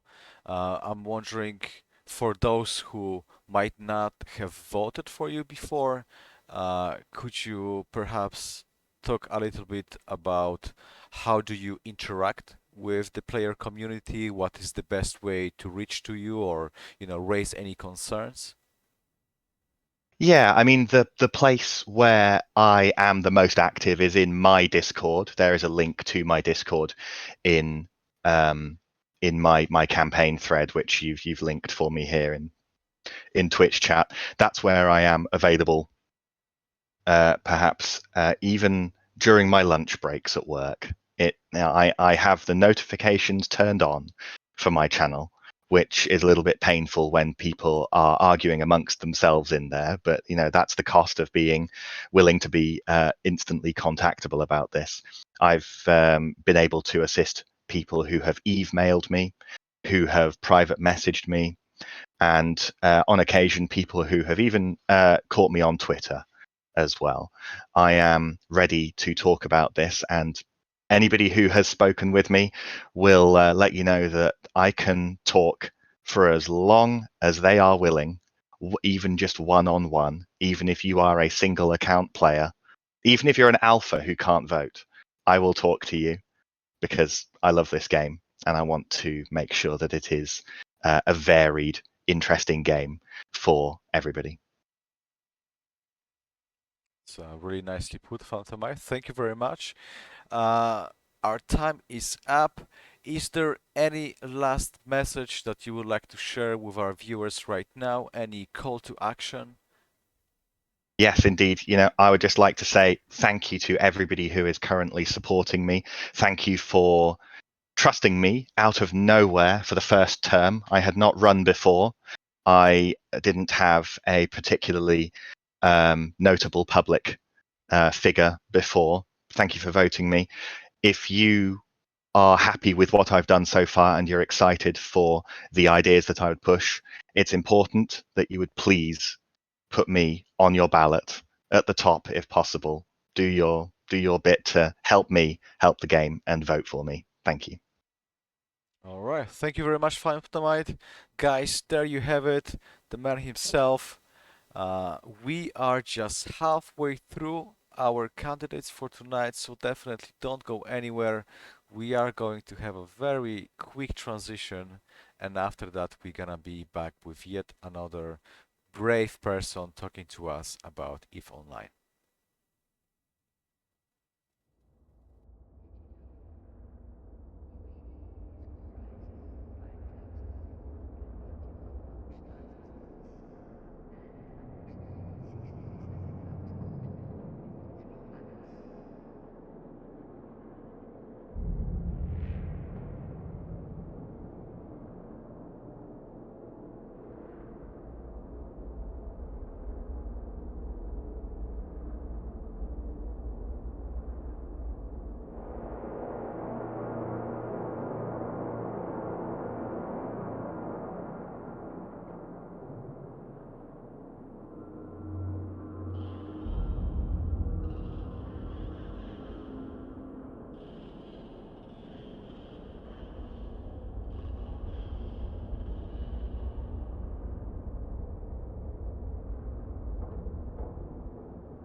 here we are.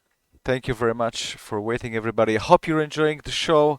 As I've mentioned, we're just halfway through, so there's still 6 more candidates for tonight that will be coming to talk to you. But right now, we are welcoming Vily. Vily, how are you doing on this wonderful day? I'm doing excellent as I sit inside on a beautiful day and enjoying the pleasant sounds of CSM candidates talking to excellent CCP members who are asking them tough questions and challenging their views. It's been a good day so far.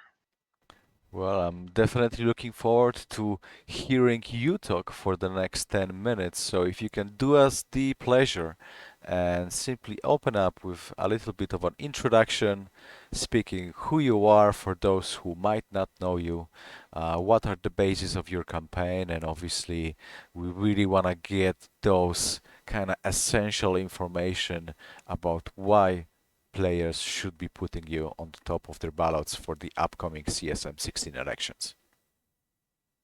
All right, so I am Vily. I'm been generally categorized as the longest running block FC in Eve.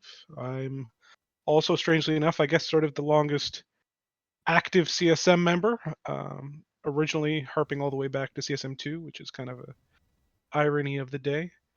I am a member of Test Alliance Please Ignore, where I serve as a military leader there. And I am involved in HiSec, where I run the Tranquility Trading Tower.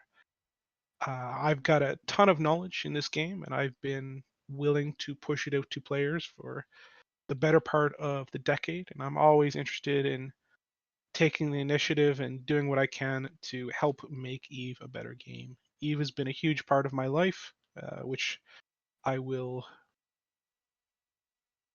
admit to myself, I guess. And I work from the perspective that it's something that matters a lot to me, and I want to make it better for everybody. I want Eve to be the game that everybody hopes it can be, and I know that I have the knowledge at almost all levels to help guide the decisions that CCP makes as much as I can and as much as they're willing to make those decisions as good as they can be. That's what I do, and hopefully over the last couple of years I've been able to help make a positive impact within CCP, and I would like to continue to do so for this final term that I will be able to serve. Just hoping that things work out, I guess you could say.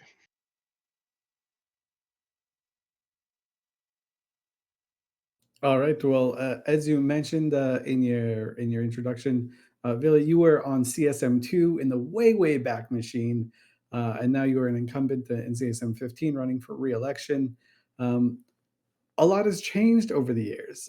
What is something that you've kind of noticed has changed through the CSM process, and who are some people that have been involved in the CSM that you really kind of respect the work that they've done, either like past or current or potentially future candidates? Well, I mean, CSM2, we had the CSM chats in the in-game, in-game chat channels, where they were, quite spicy, let's say, in a variety of different ways. I can still remember a variety of people from Ank and some others, getting mad at CCP and just of interesting times back then, let's say. And the CSM has definitely evolved a substantial amount from that point. Who could you repeat the question again? What would I say is? It was kind of a rambling question, so that's bad on me. But what sort of improvements have been made, or rather, maybe not improvements? What changes have you noticed through the CSM over the years? What kind of changes have I noticed in the CSM itself? Yeah, Oh, yeah, the CSM itself is and like necessarily their like interactions with CCP as well. um, I have roughly followed the CSM from all the way at the start to where it is now at CSM16, and to say that the CSM now is anything like it used to be would be a gross miscategorization. The CSM has evolved in so many different ways from the people that have been involved with it, the way it's structured, the way it works.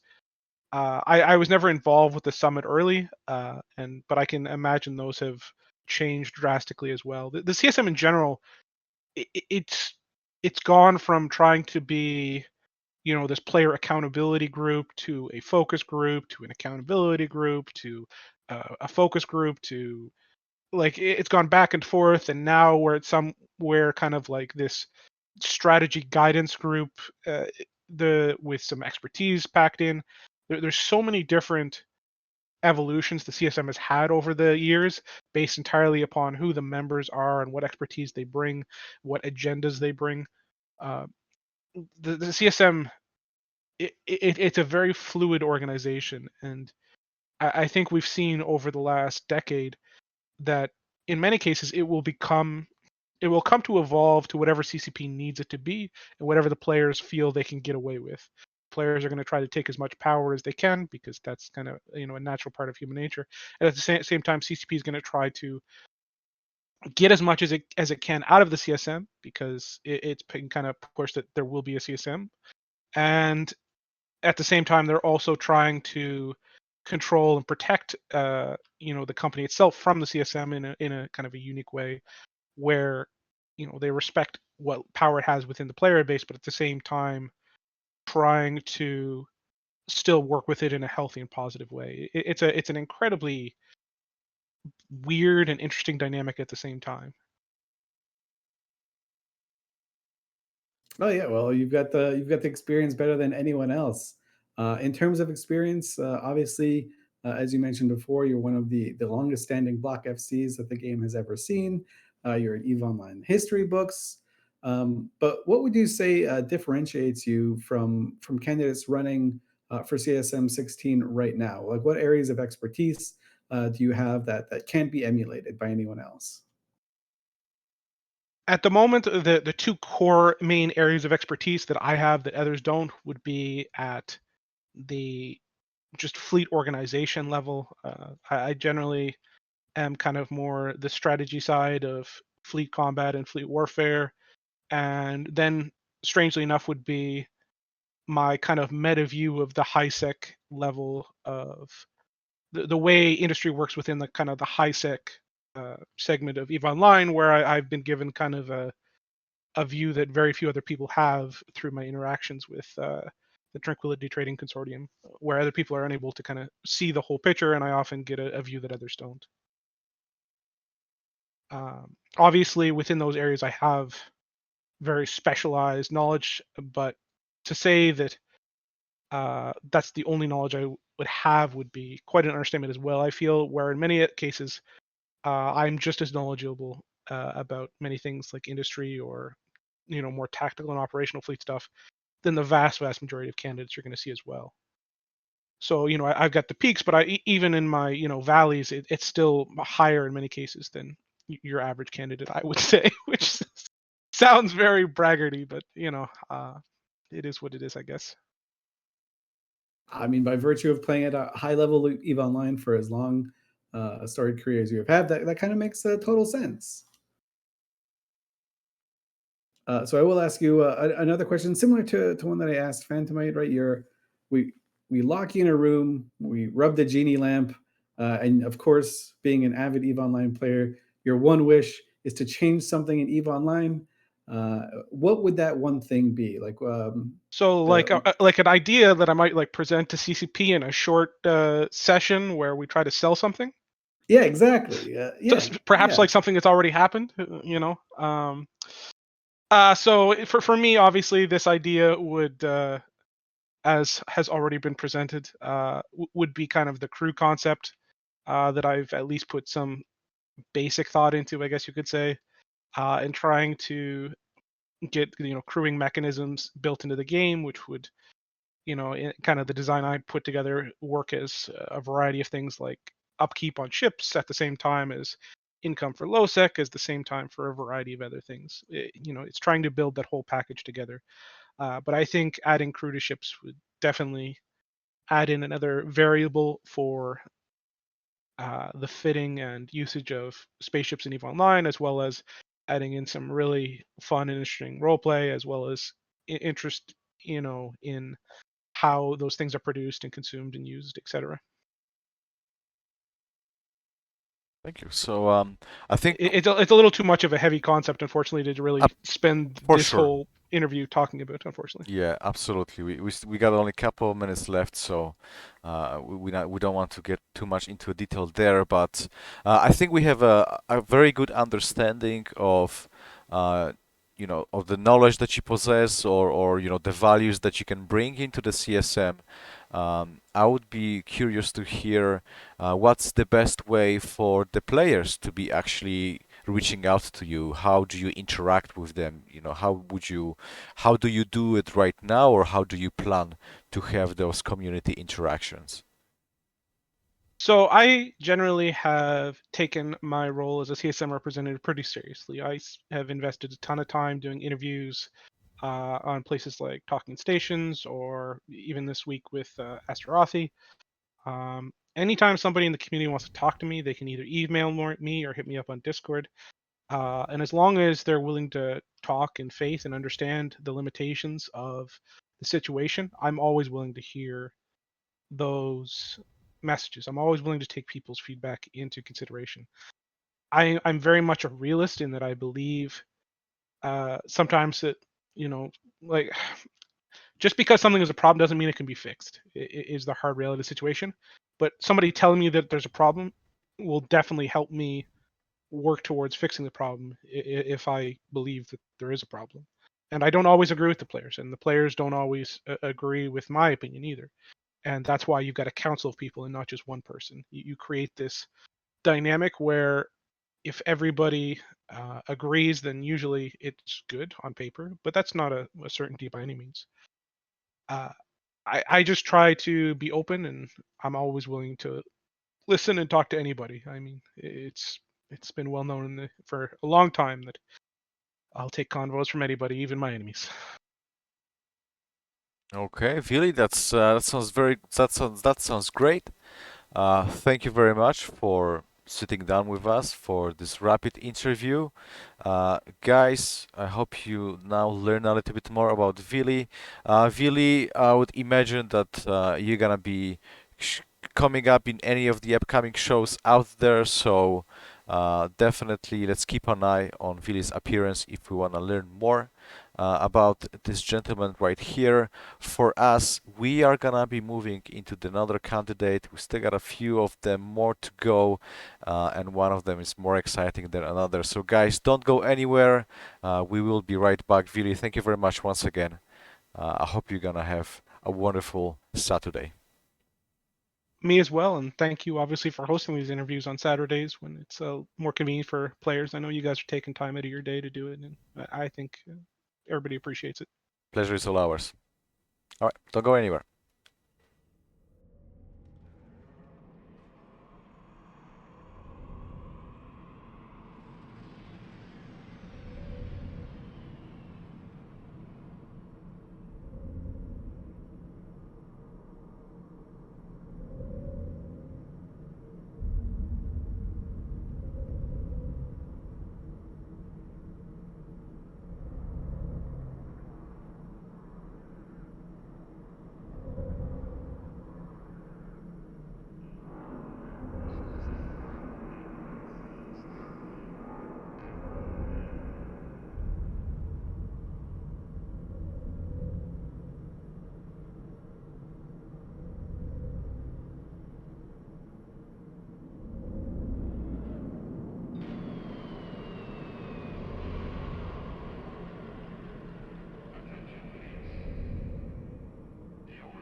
Welcome back, everybody.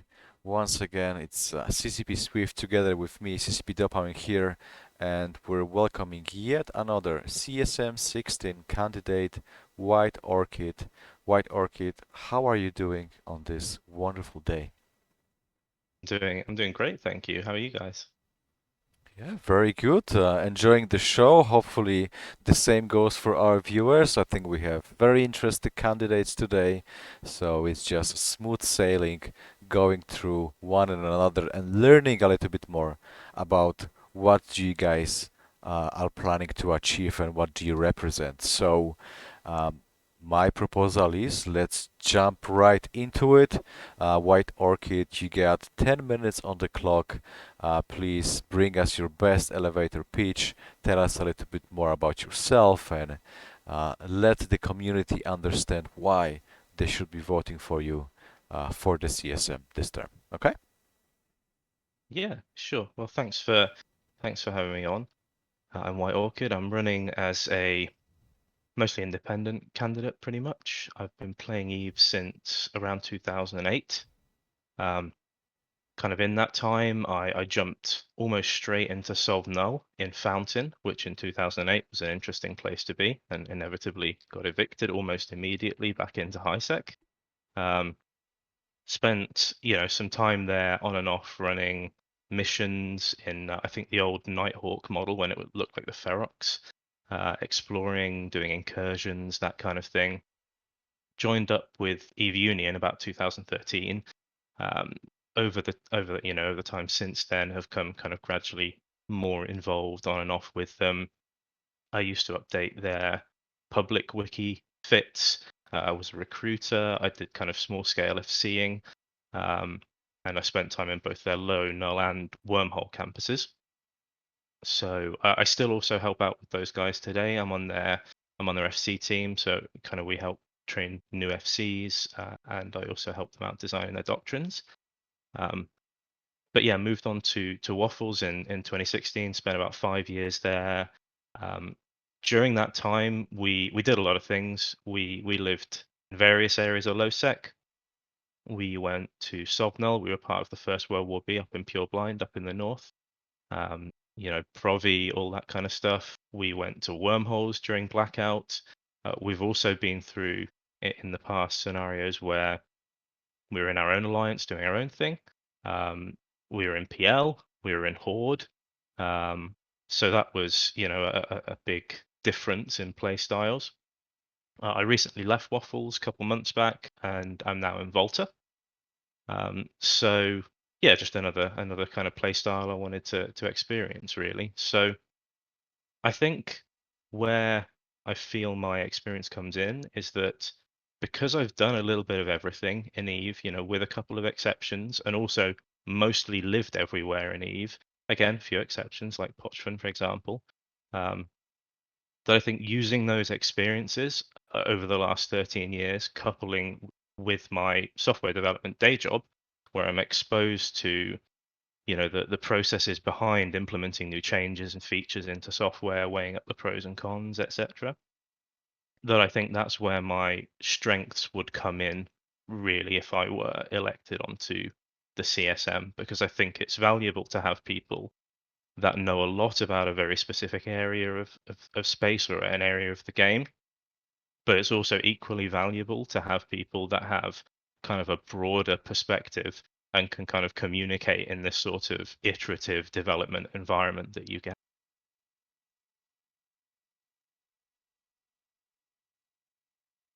All right, yeah, being able to speak the language is definitely a very helpful attribute, I'd say, especially when relaying information.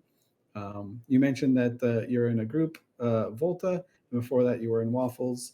You've kind of experienced a lot of what EVE Online has had to offer. But if you were elected to the CSM, how would you, leverage that to communicate to the community at large, and even people who may have voted for you? Yeah, so I think, in terms of communications, a lot of it nowadays does tend to be done on either some form of comms like Bumble or Discord. I'm fortunate enough that having played for so long, I do have friends in those null blocks. I have friends in wormhole space, in some of the top wormhole corps, in HiSec as well. So I have, I've got some good connections to people who can provide advice and feedback on certain things, obviously depending on what you're allowed to talk about with the NDA while you're in the CSM and so on. But I think, it's key to have those communication skills as well. I'm very approachable. Yeah, I've got my Discord tag in the post on the forums, and again active in Volta and EVUni Discords as well. So welcome anyone to come and talk to me about whatever whatever they want. Really, I'm open to listen. Okay, so you obviously come here with a lot of experience. You've been pretty much around the block for so many years and lived in almost all of those places there. Um, I'm wondering, what would you say is a particular either skill or ability or anything that makes you stand out from other candidates and kind of differentiate you? Uh, that the players of EVE Online should definitely take notice of, just for them to perhaps, put you on the top of their ballots. Yeah, I think that you can.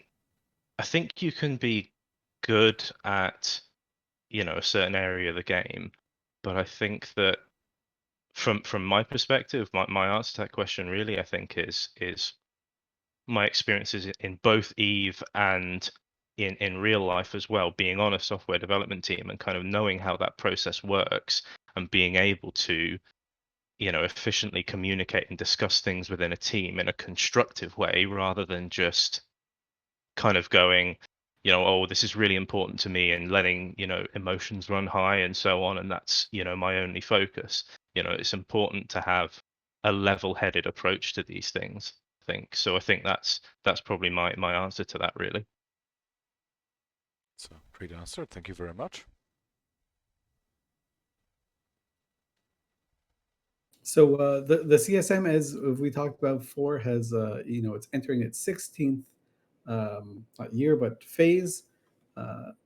Is there someone that's served on the CSM before that has sort of piqued your interest or really impressed you with how they conducted themselves, and someone that maybe you would like to emulate in the future if you are to be elected?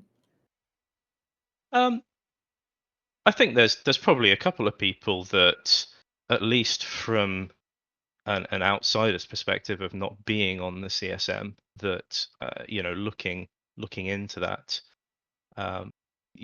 they do seem like they've done good for the game. People like Brisk, for example, he does communicate well, and I think actually for a null candidate that is on one side of the war, my general feeling is that despite being on the goon side, that actually a lot of people on both sides appreciate what he does, and they don't hold that against him.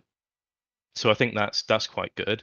There are a couple other people, Kenneth, from when I was in PL as well. I know his kind of ability there is quite good. Phantomite as well. So there's a lot of people I think that are, um,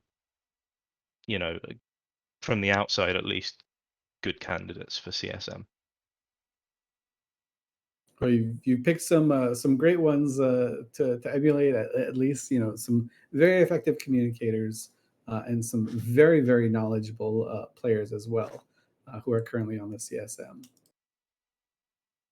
To that end, if you had to as a CSM outsider, I should say, because you haven't served on the CSM before, what do you view the CSM to be, and what would, in a perfect world in your mind, what would the CSM act like, and how would they interact with the CCP?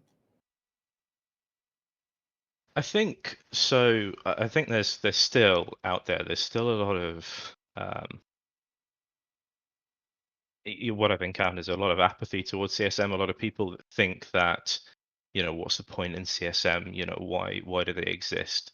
But one of the things that I've said on other interviews and shows is that as long as the net result of having the CSM and their interactions with CCP and their constructive discussions is a positive one. So even if there's only one thing at the end of that year that the CSM has contributed to, in my eyes, that's a net positive, and they should still exist. So I think that, yeah, I think that's really one of the things that I wanna drive to a lot of people out there. I think it's something that really does need to be said, that it is important to vote people in. And I think it's equally as important not just to listen to what somebody says, or vote this person or this person in, but just spend 10, 15 minutes looking at some interviews, or some of these kind of interviews, or their threads, just to see who fits with your your particular mindset, or who you feel would be good as a CSM candidate. Right on. White Orchid, thank you very much. We're running out of time here, but it has been fantastic to have you on the show. Is there any last message that you would like to share with our viewers right now before we're gonna let you go? Yeah, I think probably just to reiterate what I've just said, I guess, in that, I'd really appreciate if, if you do think I'm the kind of person that would do well, and you feel would do well on the CSM, that I would really appreciate your vote. And just to really urge everybody to go out and do consider voting, and not just, not vote, for example. Yeah. Right on. Any upcoming interviews or shows you have already lined up? Anything we can look forward to? Yes, actually, in about 25 minutes, I'm on with DTM on the CSM Royale show. So yeah, you can look out for me there. I've also done interviews with with a couple of guys, and they're all on my CSM post, with Pando, Ashtarothi, and DTM. Cool, awesome. That's definitely something we don't want to miss. White Orchid, once again, thanks a lot, mate, for sitting down and talking to us. We will keep the ball rolling and do a quick transition and bring you yet another brave candidate to talk about EVE Online. White Orchid, thanks very much, man. I hope you're gonna have Thank you. a fantastic evening.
Right on. This is a never-stopping train of CSM16 candidates.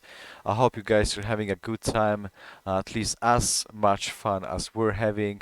Right now, we are here with Arsia Elkin. Arsia, how is your day?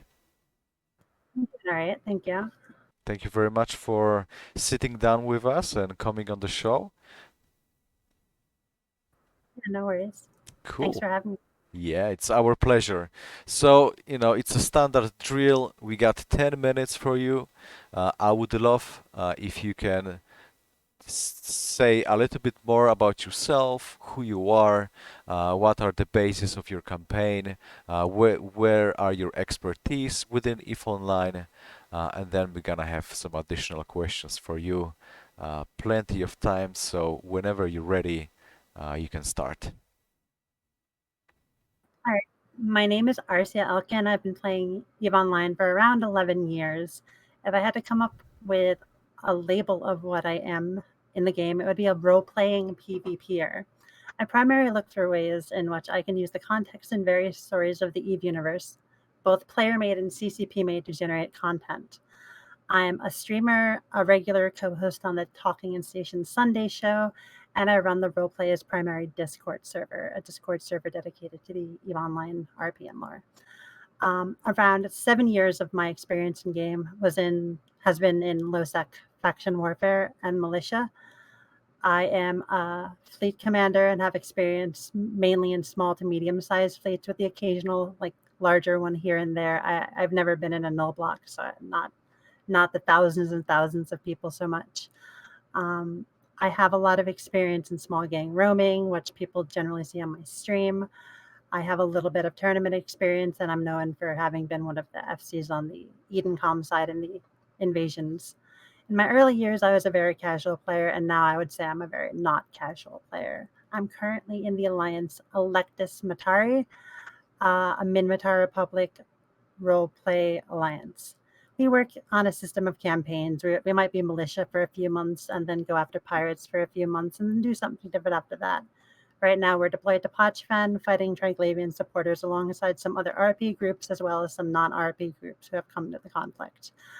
With all that said, most of my gameplay in the years has indeed been in low-sec. Low-sec is home. I happily use wormholes to travel around faster. I love Thera. I use null security space as a roaming playground because it's a big red donut to me. And I've participated in the occasional high security war for a multitude of reasons.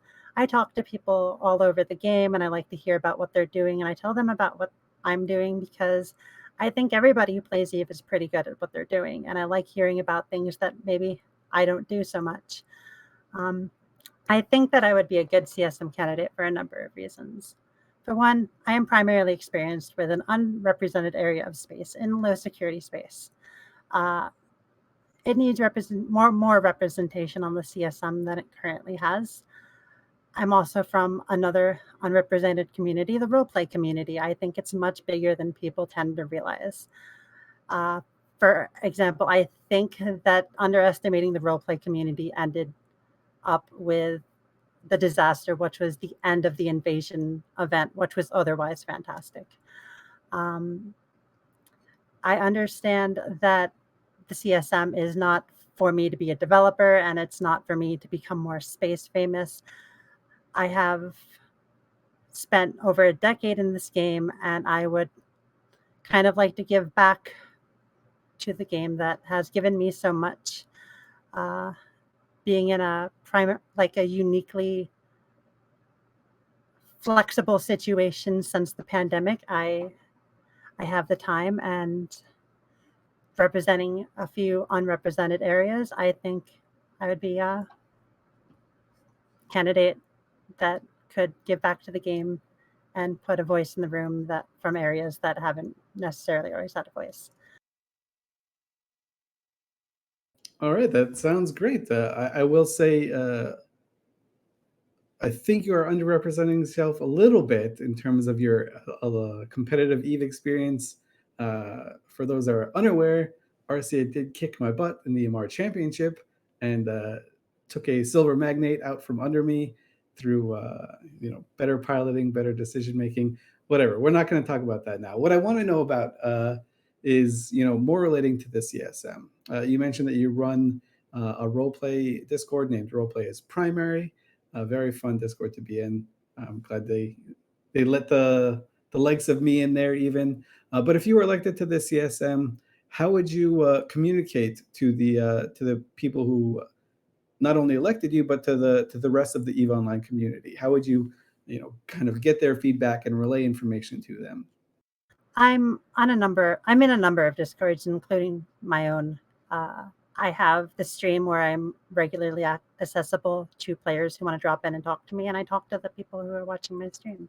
I answer emails and chats. I post on the official forums to some degree, and I'm on talking in stations. I'm pretty accessible for anybody who wants to speak to me, and I do go out of my way to talk to people who have interesting things to say about areas of the game that I'm not always familiar with.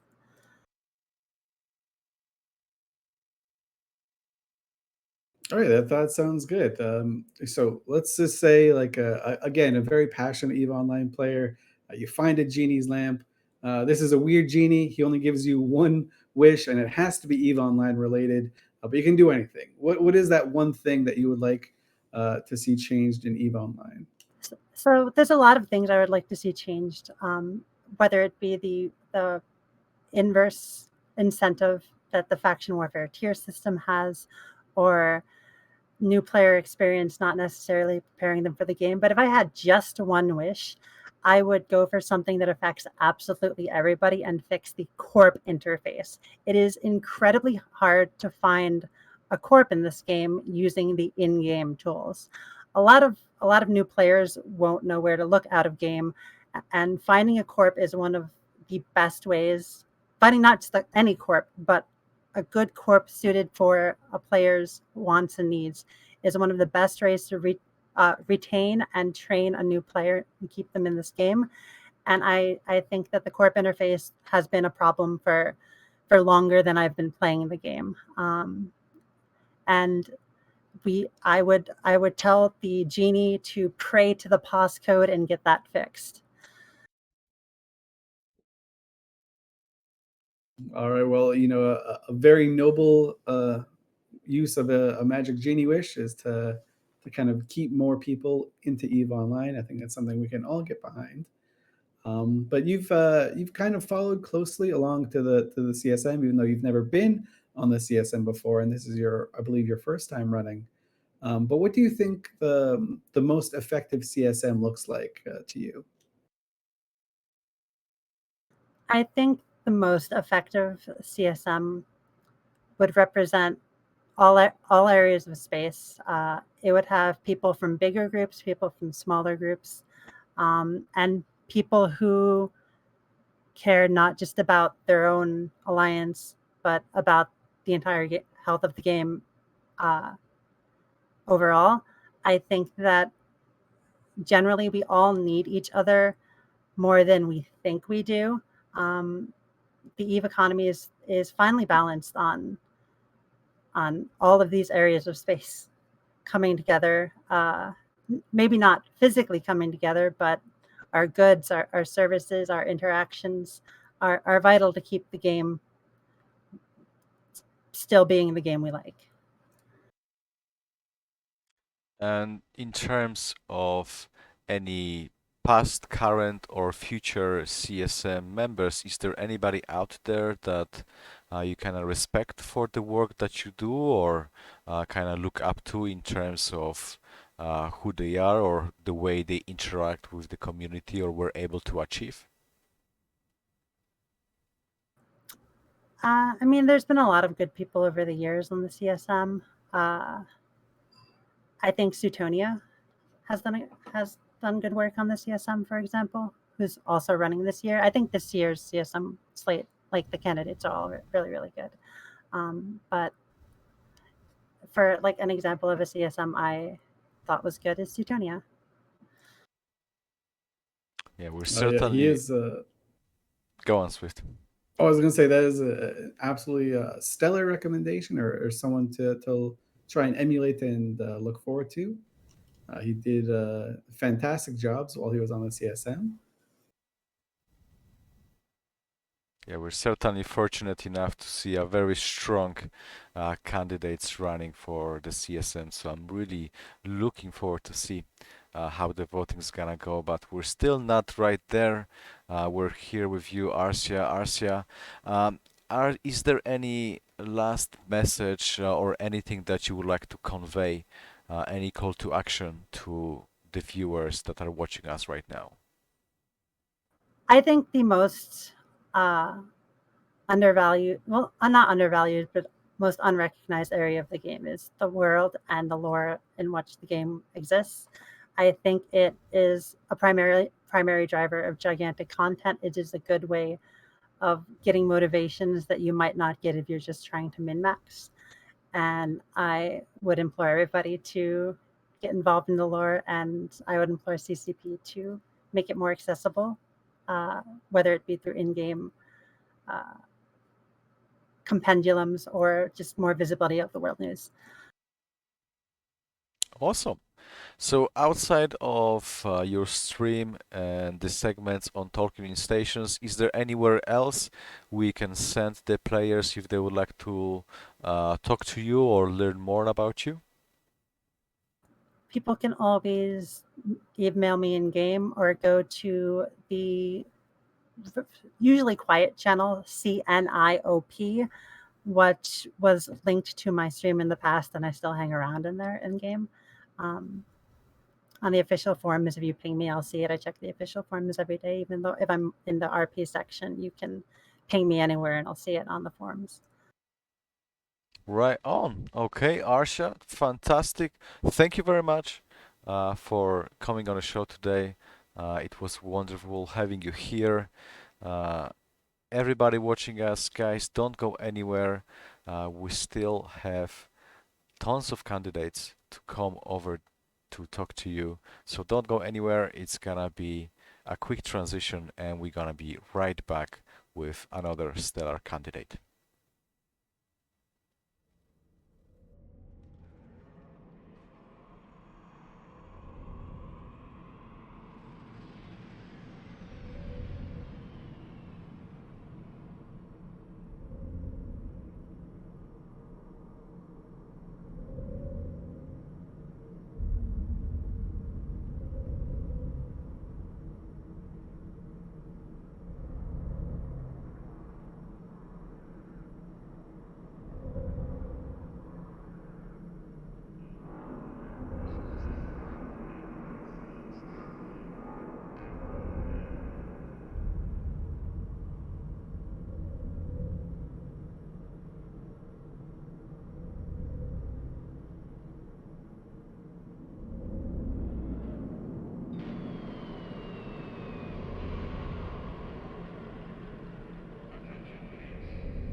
One. Welcome back, everybody.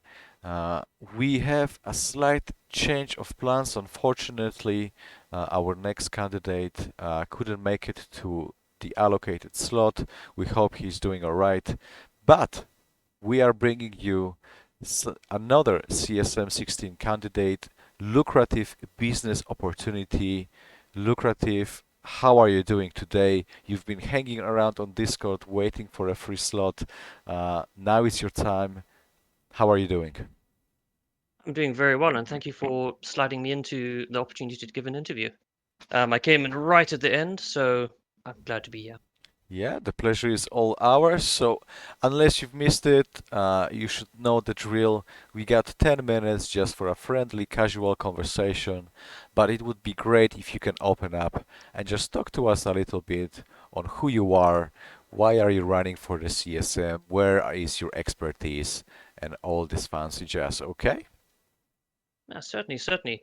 So, lucrative business opportunity was, I'll admit it right up, was admittedly started as a bit of a joke character. Started initially to just send the occasional funny email to Marky Dragon on his streams. And I still believe the Space Prince emoji is still very functional because of me on his streams, so give that a go next time you're on his stream. I sent the occasional email, from the SCC claiming refund allocations and whatnot. But anyway, enough about that. I basically moved into the CVA X Provi space. Sorry, the X CVA space in Provi. And I set up as a market character, hauling character. I did missions. I did a bit of faction warfare among other characters. Many people in this game have multiple characters, but Lucrative is now my primary character as far as I'm concerned. I've amassed a lot of wealth at the moment. I'm a bit sort of dry on what to do. I'm currently with CVA still in the Placid area, doing a bit of things with them. I'm thinking of starting up a new market somewhere else. But mainly my expertise lies in market, hauling. I do the double in the PvP here and there, but nothing fleet scale, especially not alliance versus alliance scale. So I'm on a pretty humble platform, I'd like to think.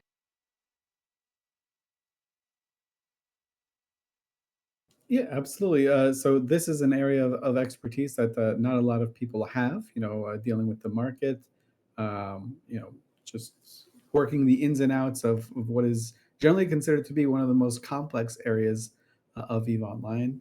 What would you say is something that you can do that differentiates you from other similar candidates who have market and perhaps industry experience?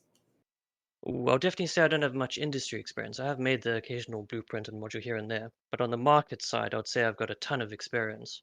I believe the last year in Eve video I had from the previous year, I had something like 1.6 trillion worth of market turnover. So it was a massive volume, and that was just in the CVA space. And all of that was imported and hauled by myself. I kept track of modules. People like to think that doing market activity is a very complicated spreadsheet affair, but it's actually pretty simple. You just find what people want to buy, you bring it in, slap on your whatever markup it is, keep an eye on stock levels. And to be honest, you don't even need spreadsheets to do it. Funnily enough, the in-game notepad is perfect for that. But yeah, when it comes to the market activity, buy low, sell high, it's the easiest thing. Anyone can do it. Industry is one of the most daunting things you can ever see if you've seen people's Google spreadsheets. But market activity, a lot of people hate people who sit in stations and just trade all day long. But anyone can do it. You don't need much ISK to start off with. Yeah, I started off with I think just a couple billion, and I'm not trying to sort of pull my own horn here, but I've multiplied that 10, 100 times easily. And it just takes a bit of persistence and reading the market, seeing what people need. Very easy to do. And I have done a bit of other things on the side with other characters. Faction warfare. I do PvP with Lucrative actually at the moment, as well as my other characters in CVA. And I've done a bit of faction warfare. Faction warfare is one of the points I've highlighted in my manifesto. No massive changes and special complexes, just a few little things to make fighting for space a little bit more worth it, which I can go into just now if you have any other questions. Absolutely. That sounds good. I'd love to hear that. Yeah, so, well, just to focus on the faction warfare at the moment. I think at the moment it is a bit, and I don't want to come out all critical and as if I'm the expert in everything. But faction warfare, I think, definitely could do a bit of anti-grief improvements, especially the way systems can just be flipped deep into war zones. And I think just a few simple mechanic changes. And I know everyone says there's just a few changes is going to fix everything. But just a few simple changes where the primary interaction systems just become war fronts. And then systems behind those war front systems essentially become reinforcing systems, which just make the war front easier or more challenging to deal with. Maybe a few additional sites. I know there's a lot of PvE sites incorporated into faction warfare besides just agent missions. And I know people love to run agent missions because I used to do very lucrative on the LP side. And just a few of those could be better incorporated into it. And also, I know a lot of people, especially embedded faction warfare guys, they really despise the way someone can just sit 5 systems deep in the enemy war zone and just flip a system over the course of a lazy day. Just a few little changes like that on the that kind of warfront system makes such a big difference. But yeah, I'm definitely not on the alliance versus alliance scale CSM. I'm more of the small changes that CSM can do. And look, the name is definitely catching, to say the least. And everyone waves to me usually in local because they either recognize me from the Marquee Dragon streams, or just the name is pretty pointed out. But yeah, one more thing that I'll definitely hammer home is that I have actually submitted to a few of the contests that you guys have done when it came to propaganda art and things like that. And I think there's a massive underutilization of merch in particular. I won one on another character. I won one of the poster contests with you guys, and I got the Plex and everything. But I was never given the opportunity to actually buy the poster, as well as a lot of other merch that people are just crying for. I mentioned in my manifesto, maybe even plushie toys. I know that CCP is a business, they're definitely after revenue generation. And I think on the merchandise IRL side, there's a huge underutilized section of the market. People would love to buy posters. The 3D models are just flying off the shelves from what I hear. I need to get my hands on one of those. And as a revenue stream, that needs to be pursued in some respect. And yeah, just in particular, a few other things I'd like to see changed. Some skins. There's a lot of skins in EVE Online, and I know it's a bit of a misnomer because people want EVE to be about spaceships and shooting each other. But everyone does have a bit of pride on their pink Mauler skin or their weird avatar skin. I think there's a lot of space for silly skins, which I know the purists will hate, like Hello Kitty skin. But I think there's a massive market just waiting to be explored. Right on. Okay, so Lucrative, what could people expect in terms of the communication and the interaction with the community should you get elected for the CSM? In the previous CSM, I believe it was CSM 14 the last time I ran. That was more on a human note, much more human than this CSM candidacy.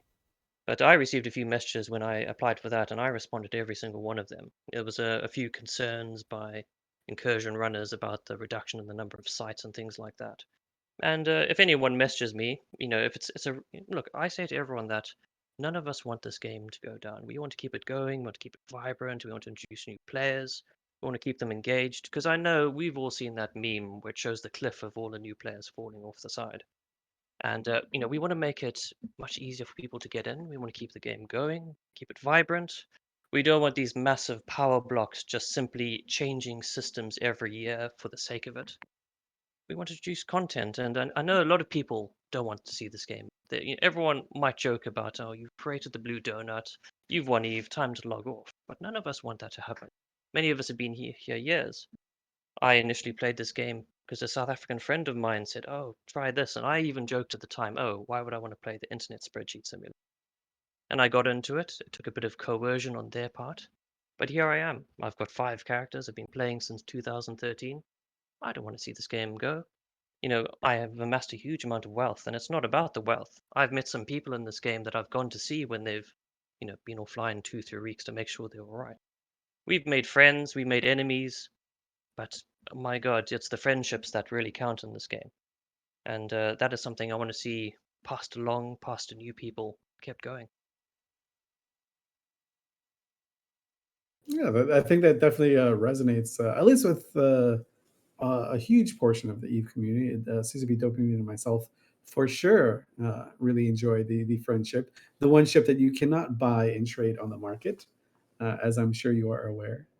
I've tried, but I just hadn't been able to find a proper supply yet. All right, is there anything really else that's sort of hanging in the balance? I know in your CSM campaign thread, there are a few things that we sort of took out from under you a little bit. I know the gate to stain was part of your manifesto, as well as iterations to Pochvin.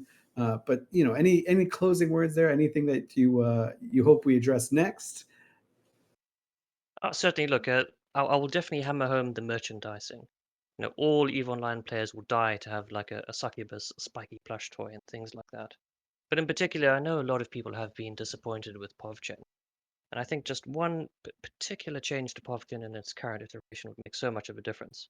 And that's a change to the station standing requirements for services. Because a lot of essential services, because you can't put down new structures, a lot of the access to the region is pretty stunted. Refitting your ship, repairing, putting a clone into one of the NPC stations. I think that's a massive barrier for people who are just trying to get into the space. And like I say, I don't want the game to be easy, but I want it to be reasonably rewarding for new players to get into certain regions. And I think the PovChin NPC stations, their standings requirements should be basically flushed out, and it should just be replaced with a slightly more expensive fee and services. Just like the gates had their standing requirements removal, not all of them, but most of them. I think the NPC stations should follow suit, especially as I say, you can't put down new structure. All Right. right. Well, thank you very much. And Yeah. thank you very much for your time. It's been a pleasure. The pleasure is all ours, Lucrative. Lucrative, is there anywhere we could send people if they would like to learn more about you or maybe see you stream, anything like that? Unfortunately, I don't have any streams set up, but anyone who wants to contact me, I'm usually always online with Lucrative in-game. Same name, Lucrative Business Opportunity. You send me a message, I'll reply back. Awesome. There you have it, guys. You know how to reach Lucrative if you have any additional questions. Lucrative, thanks again for showing up and picking up the slot. It was great talking to you today. For us, we're gonna be moving forward, keeping the ball rolling with the candidates. There's still a few more waiting to talk to you. So everybody, don't go anywhere. We're gonna be back in just a little moment.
And welcome back, guys. Here we are with another candidate from our Russian-speaking community, iBeast. iBeast, hello. How are you?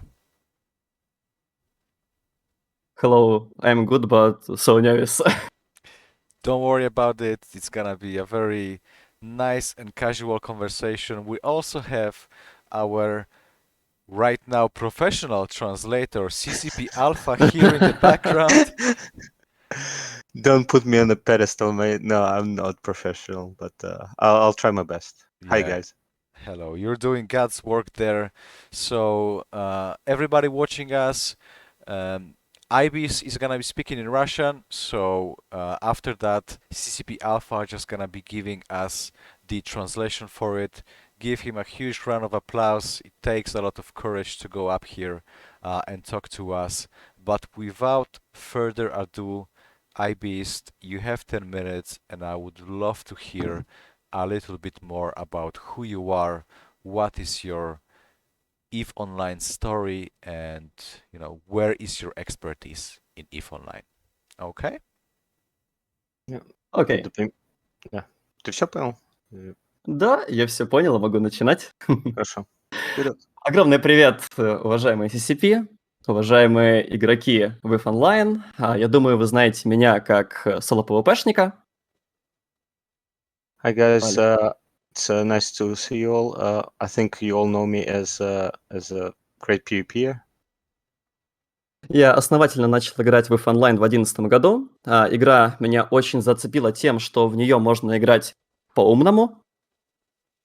I've started playing back in 2011, and this game I started playing EVE Online, and I got hooked because you can play this game like in a very clever way. Первую омегу я заработал тем, что продал пустой вармхол, а первое удачное PvP у меня произошло, наверное, на день 5-й игры, и произошло она благодаря тому, что я минимально разбирался в механиках, прочитав кучу гайдов. I made my first billion by selling an empty wormhole, and I got my first PvP experience where I came on top because I watched a few guides beforehand. С тех пор я играю в EVE Online по 5 часов каждый день, и мне это очень нравится. Since then, I've been playing EVE at least 5 hours a day, and I really love it.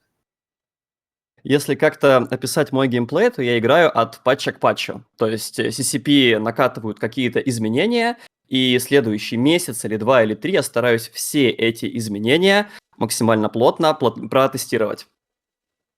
I play mostly these days between patches, like from patch to patch, because every time CCP deploys a patch, I've thoroughly go through it and test out all the things that came out.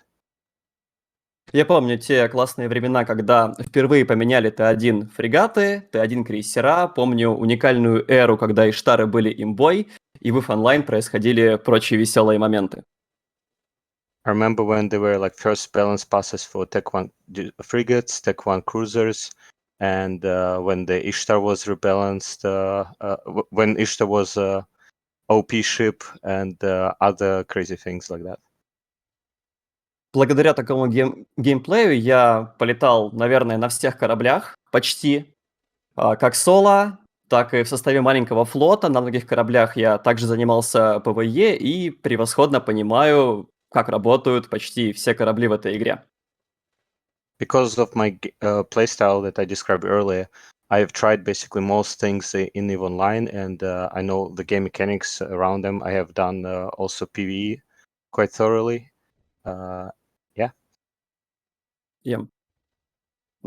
Помимо этого, мне очень нравится тема старта в EVE Online, то есть то, как новички чувствуют эту игру, приходя в нее, потому что первый месяц в игре, он максимально важен для нас всех. Именно в это время мы понимаем, будем мы играть или нет.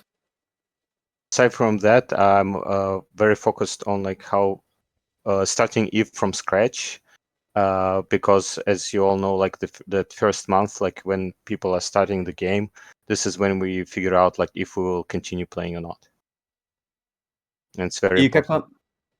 И как по мне, сейчас старт WIF Online, он не такой гладким, каким он должен быть. И это очень глобальная проблема, которая затрагивает не только новичков в этой игре, а нас всех. And the current way you start the game is like not exactly smooth, and this also affects not only people who are starting to play online, but also us as the community.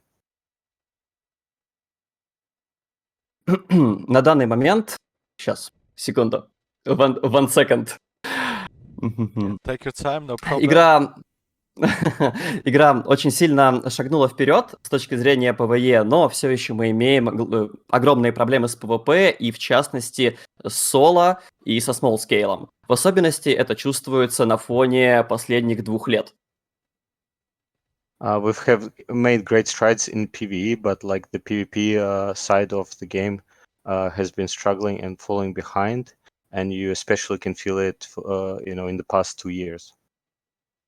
Соло и small-scale опыт очень важен для нас всех, элементарно потому, что в свободное время мы можем андокнуться, где-нибудь полетать, с кем-нибудь подраться, то есть там не обязательно как-то связывать наш геймплей с огромными флотами, потому что далеко не всегда у нас с вами есть время на столь серьезный контент. Currently, like the solo PvP and other PvP is basically not everybody has the time, first of all, like or opportunity to have like large fleet fights, but the solo PvP is also like quite affected by the current state of affairs. Помимо этого, когда вы пришли в WIF Online, вы, скорее всего, пришли одни, либо в маленькой компании, то есть вы не были частью огромнейшего альянса. И, естественно, весь ваш первый опыт, он был завязан как раз-таки на соло-геймплее. This is especially true because when you start playing EVE, you normally start playing by yourself, and so like you'd normally engage in solo activity for most time. Короче говоря, если с соло и со смолл-скейлом будут большие проблемы, в игре, скорее всего, будут задерживаться только те игроки, которые являются частью крупного альянса и получают по большей части GTA-контент. Because of all of what I described, the solo or like small scale being affected, therefore, like people who start the game, they basically will be people who are already, part of a big alliance, a big corporation or something like that, and they're the ones that basically will be staying in the game while people they're playing solo. If the solo or small scale PvP is unavailable, or like basically they struggle get it to do it, then they will affect all of us. Именно по этой причине я бы хотел стать частью CSM, чтобы повлиять на те проблемы, которые существуют, и я знаю, как это сделать. This is why I would like to join CSM, and I have ideas of how to fix these issues. Хорошим примером может послужить, например, ребаланс фракционных войн, который был прекрасным пристанищем как для новичков, так и для тех людей, кто хотел после работы зайти в WIF Online и спокойненько поиграть 1 час без вступления во флот и какого-либо контента, который требует большого количества времени. A good example of this is factional warfare, which not only was a great place for like new players to have their first experiences, but also for players who wanted to come back from work and like do some kind of like show activity, like something to get in quickly and get their fun like without contributing too much time into like waiting for an operation like a CTA or something like that. Также я хотел бы новых триггеров в лоусеке. Это, возможно, привело бы к тому, что лоусеки стали бы более густонаселенными, потому что сейчас это фактически пустыня, и, быть может, в этой пустыне начали бы формироваться маленькие коллективы, у которых появилась бы активность. Возможно, в будущем эти коллективы как раз-таки вышли бы на большую арену, например, в нули. I'd also like to see additional triggers in lowsec, basically additional engagement in lowsec that will hopefully, breathe in some life into lowsec that's currently more or less deserted. And this will hopefully allow players to also move into like 0-0 after that. На данный момент, чтобы коллектив появился в этой игре и встал на ноги, в нулях он, скорее всего, не может это сделать, потому что в нулях требуются стенды. То есть так или иначе ты будешь зависим всегда от крупных пауэрблоков. Поэтому должно быть место, в котором комфортно жить, в котором комфортно развиваться. И мне кажется, лоусеки для маленьких коллективов могут прекрасно подойти. Lowsecs would be perfect for small alliance, like small corporations, small teams, basically to kind of have their stay and an opportunity for them to maybe do something like in the nearby 0-0, but like without standings, those type of corporations, they can't really exist in 0-0 because you have to be a member of some big alliance or a coalition. And LOSA gives these small groups an ability to basically have their own place. Помимо соло и смолскейла, я бы хотел минимально повлиять на такие уникальные места в этой игре, как Терру, вормхолы дрифтеров и, возможно, почвень. Aside from trying to influence the solo and small-scale PvP, I would like to also help with wormhole space, Pochven. По-моему, я забыл один из Pochven. Terra, Pochven and Drifter Wormholes, yeah. Sorry, wormholers, sorry. Потому что, мне кажется, в этих уголках спейса бывает очень мало людей, хотя эти места уникальны, но их уникальность необходимо как-то подчеркнуть. Because all of those spaces, Pochven, Terra, and all of those spaces, they're special, and I think it's important to also highlight like why those places are special and improve upon. У меня также есть большое количество идей на эту тему, и я думаю, что многим игрокам было бы интересно прокатиться в новые места, которые уже существуют в этой игре, но, увы, они немного не популярны. I have many ideas of how to improve those places and highlight their specialty, and I think many players would love to get an opportunity to go and explore those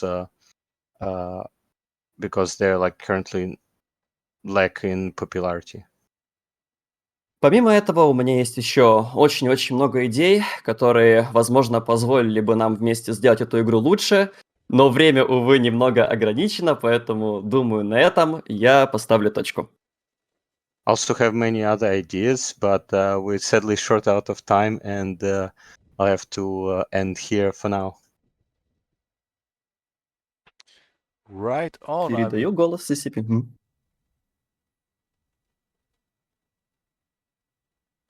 Yeah, I just wanted to say that even though the time is up, I think we can allow ourselves just to have a little bit more of a conversation. I think it would be slightly unfair just to cut it short right away. So, Ibis, is there anything else you want to share, or would you like us to ask you maybe a question or two? Хочешь ли ты еще чуть-чуть продолжить что-то рассказать, или ты хочешь, чтобы они задали пару вопросов? Я на самом деле указал свой основной вектор, и я бы мог продолжить, но, вероятнее всего, я попросту буду более развернуто рассказывать. Не думаю, что в этом есть какой-то глобальный смысл, потому что общий вектор понятен. I think I already described like the general vector or like the stuff that I basically present, and I can just talk more about them, but I don't think there's much sense in that. Just like to elaborate on the points that we made before. So maybe some questions? All right, let's do that.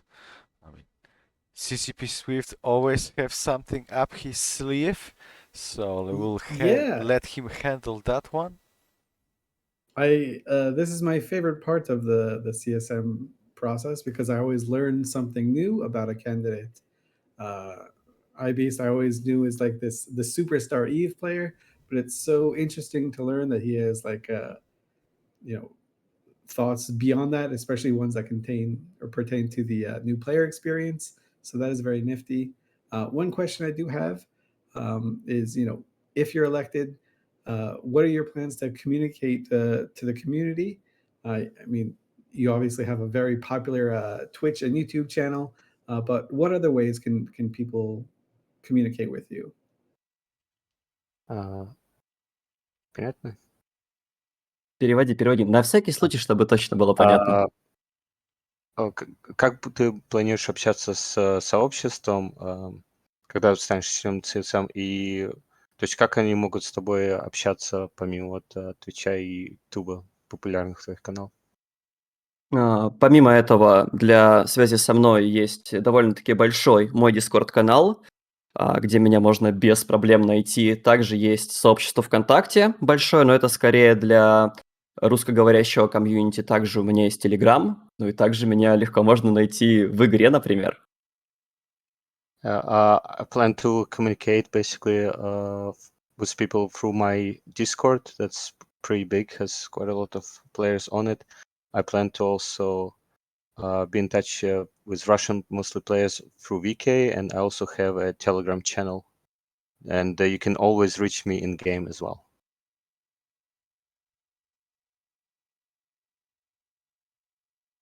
Right on. That sounds great. Are there any future interviews or areas where people can hear more about your CSM campaign? Будут ли еще какие-нибудь интервью, в которых ты будешь принимать участие, чтобы потенциальные избиратели смогли еще больше чего-нибудь узнать о тебе? Я на самом деле очень сильно нервничаю на интервью и абсолютно не понимаю, почему так происходит. Поэтому до конца своей кампании я хочу сделать большое видео на 2 языках, где я более подробно и развернуто расскажу про свою кампанию. I don't know why, but like I feel very nervous doing interviews, and basically before my campaign ends, I would like to produce and like publish a YouTube video in 2 languages, basically that explains my campaign. Yeah, so look forward to that. Right. All right, we definitely will. Cool. That sounds great. I mean, Ibis, thanks a lot for coming up and talking to us again. I understand this is really challenging and you've been nervous, but I think you did absolutely great. Is there any, closing words or a message you would like to convey to our viewers before we will let you go? Can you repeat the last sentence? Sorry. Yeah, just one. Последние слова. Yes, if I there's understand. anything. Okay. I understand, yeah. I mean, we don't need CCP Alpha here even. Wow. Вот, просили последние слова, если я правильно понял, сказать. Вроде Так вот. Да. Как по мне, нульсеки на данный момент в отличных руках. Big War и весь подобный контент, потому что из года в год туда попадают ребята из крупных альянсов. И последний год тому отличный пример, потому что идет большая война, и в нулях действительно очень много активности. I personally think that the nullsec representation at CSM is in good hands. There's always plenty of nullsec alliance membership that makes it to CSM, and they take great care of nullsec, as can be seen from the Great War and lots of content that currently exists in nullsec. Поэтому мне кажется, что в CSM должны быть люди, которые затрагивают и несколько иной контент. В моем случае это соло-PvP, small scale и старт новичков в EVE Online. This is why I think people like myself should represent, the other parts of EVE and specifically represent solo, small scale and new player experience. А также было бы неплохо поправить все те проблемы, которые существуют в уникальных частях этой игры, в таких как в вармхоллах, в Терре и в прочих подобных местах. And at the same time, it will be good to also resolve some of the issues in those special areas such as Terra, Pohven, and I do always forget third one. Я думаю, что моего опыта здесь должно хватить, поэтому присоединяйтесь к моим идеям, уважаемые и игроки в онлайн. I think I have enough experience to achieve this, and please, all of you players, join me in making this happen. И спасибо всем огромное. And thank you, everyone. Thank you for coming up and really addressing the player base. I think it was great, and once again, big congrats on doing this in Russian. I think it takes a lot to do that. But guys, we still have one more person scheduled to talk to you today. So give us just a couple of minutes so we can check how the last candidate of the evening is feeling. We're gonna be right back, so don't go anywhere. Yeah, it's gonna be great.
Welcome back, everybody. Thank you very much for your patience. We are back here with our last candidate for tonight, Mantis Akiga. Unfortunately, Mantis Akiga is not feeling very well, but she really wanted to do this interview. So what we're gonna do for this round is we still have our superhero CCP Alpha here with us, who will be speaking on behalf of Mantis Akiga with the first introduction and the elevator pitch, and then answers for the couple of questions that we had prepared for each of the candidates there. I know it's not the normal way we're doing things, but guys, we need to try and accommodate and give the platform to all of the candidates that want to come in. So CCP Alpha, Mantis Akiga, welcome. I know you're there in the background. It's great to have you. Alpha, whenever you're ready, if you could speak on behalf of Mantis and simply tell us the introduction about her in general. Absolutely, no problem, Speed Dopamine. I have this, basically it's like a statement or an introduction from Mantis that I'm just going to read out loud now. Hello, I am Mantis Akiga from Red Alliance. You can also know me as, you probably also know me as Saya Kanzaki in game. And yes, I'm from Russia, from a little town between Europe and Asia.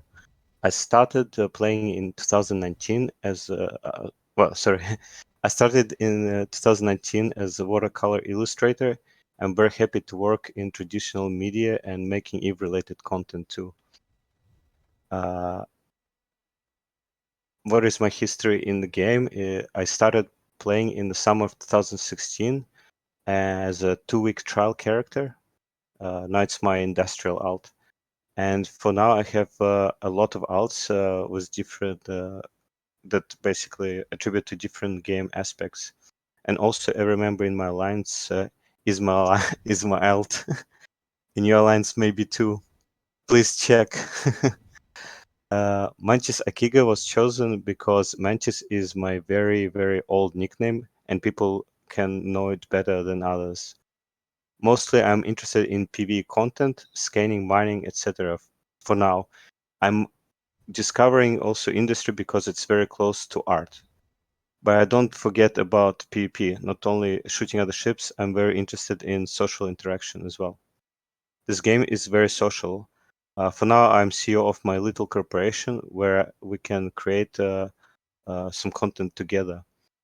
I've been playing for quite a while. I'm playing and exploring this game every day. And since 2016 or 17, if I have more time for that, I will keep playing. I think next question. Next comes the questions. Dopamine. Right on, okay. So we had a couple of questions there. I think the first one that we started with was exactly, we would like to know more. How does Mantis Akiga want to interact with the players in the community? How would the communication side look like should she get elected on the CSM Battle players? Mantis Akiga plans to create a Twitter community that will basically help her communicate with the community and also bring together fan art community for EVE Online. And she picked this platform because it's popular not only with English speakers but also with Russian speakers as well. So it basically a good platform to combine the two together. Right, that sounds reasonable. Very thought through plan. Swift, what's our next question there? Yeah, so to Mantis, what do you feel distinguishes you from the rest of the candidates running? I know you have like many alts and you do lots of jobs through those alts, but what would you bring to the CSM that isn't necessarily there already? For starters, I'll try and help the community by contacting basically CCP with different questions from the community, and while doing that, making sure that their opinion matters, each and every one of them, and also there is also respect of everyone's opinion. And I would also be supporting or helping provide great support for the creative community that's involved in EVE Online related content.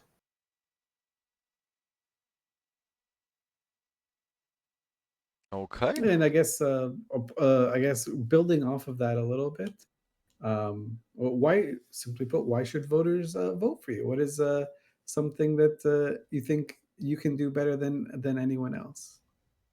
That was it.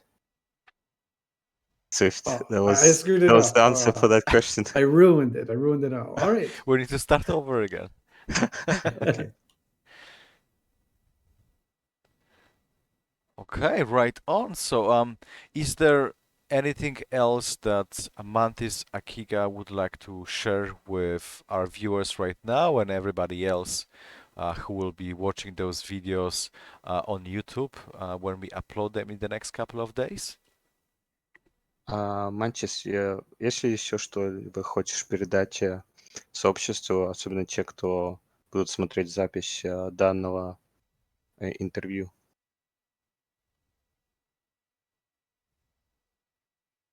So maybe while Mantis is writing the response back, I can take a moment to talk a little bit what would be the next steps, because we're coming to the end of the campaign period. Obviously, what follows will be the voting. The voting takes place between, is it 5th and 8th and 15th of June. Is that right? Yes. I'm opening my calendar. Yes, this is correct. So the voting takes place from 8th of June until the 15th of June from 11 UTC to 11 UTC. So after downtime, we're gonna publish a website that you will be able to create your ballot and cast the votes. The system that we're using for the CSM elections is the single transferable vote. So it's not like you need to pick only one person you want to put forward for the CSM candidacy. You actually have 10 candidates that you put in order of priority of who is more likely for you, or who you would like to support more coming into the CSM, and then the magic happens in the background. And after a week of voting, we ran some different scripts, try to crunch the numbers, and the CSM16 will be officially announced on the 21st of June via another amazing live stream with some of us participating. So there's a lot of time for you guys to still kind of make up your mind and do the decision. We will have as well an in-game campaign alongside of that, so as long as you will be playing around that time, it will be impossible to miss that the voting is happening.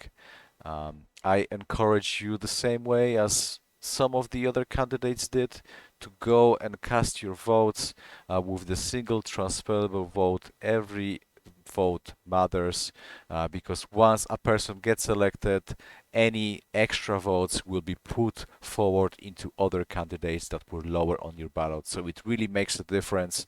And if my memory serves, for the CSM 15, there was a difference of around 10 or 12 votes between getting on the CSM or not. So it really makes a difference, and that's why as well we're doing those interviews, because sometimes this marginal 10 votes can actually help and get the candidates on the CSM themselves. And I've seen you guys had a lot of constructive chatter about the language barrier for our Russian-speaking friends here. This definitely is going to be a challenge, but we have a lot of ways that we can try to tackle it.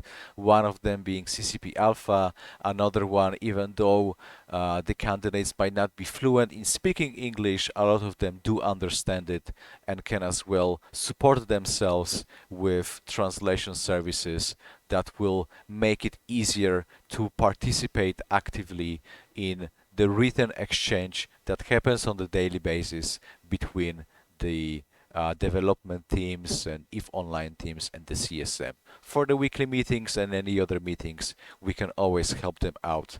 But we definitely do want to see and give the opportunity for other non-English speaking communities to come on the CSM and try to bring the voice from other places of if online. And we're happy to take on that challenge and try to facilitate it to the best of our abilities. Yes, and Indeed. this wouldn't be the first time that a non-native speaker would be on the CSM too. So, as Dopamine said, it's a challenge that we're eager and hopeful to be able to tackle. Yes, we live in 21st century after all. Well, most of us. I'm ready with the final words from Mantis. Wonderful. Alpha, take it away. She says that every day I explore this game for 5 years more, and every day I'm so happy with new content because everyone in the community, you guys are content maker, and me too. This game is art, and we are the artists of our gameplay. Thank you. Thank you very That is much. such a cool take. I really like that concept. Right on. Well, Mantis Alpha, thanks a lot, guys, for coming up and doing the show with us. We definitely wouldn't be able to do it without you, Alpha. There, so kudos. The next lunch is on me. But ladies and gentlemen, we are at the end of our show. The next free lunch is on me. Hey, Nice. I'll take you for I want to pizza. translate to Mantis that For sure, we please. concluded. Большое спасибо, Манчес, что все-таки сумела прийти на интервью. Я понимаю, это было тяжело, и надеюсь, что человек прощается, будешь получше себя чувствовать. Еще раз спасибо, что пришла. Right on. Okay. So even though this is the end for our show, there is still a lot of CSM things that are happening. And as we have been talking about it all day today, the DTMs, CSM Royale, it's currently live. What we gonna do, we gonna rate them right away. So guys, you don't have to do anything. We're gonna take you there directly. But before that, I just want to thank you on behalf of CCP and the community team for joining us over the course of this week and listening to all of the CSM interviews. It's very important to talk about the CSM and the value they bring to CCP and EVE Online in general. It was a pleasure bringing this content to you, and I hope you enjoy it. We're really looking forward to the next steps in the CSM elections, and we're gonna take a break now and maybe try to figure out what the hell we're gonna do with all those channel points that we have acquired over this week, because there is plenty. But guys, you have been amazing. CCP Swift, thanks a lot for co-hosting this phenomenal ride with me. Yeah, it has been absolutely amazing. I love to hear from CSM candidates, even though not all of them can make it on. All of them definitely can start a conversation that will keep going through the rest of the year. That's right. Okay, guys, I'm gonna initiate the raid. You have been fantastic. Take it easy. Enjoy the rest of your weekend, and if you have Monday off, make the best out of it. Those extended weekends don't happen so often. We love you guys. Enjoy the rest of your time. Take care.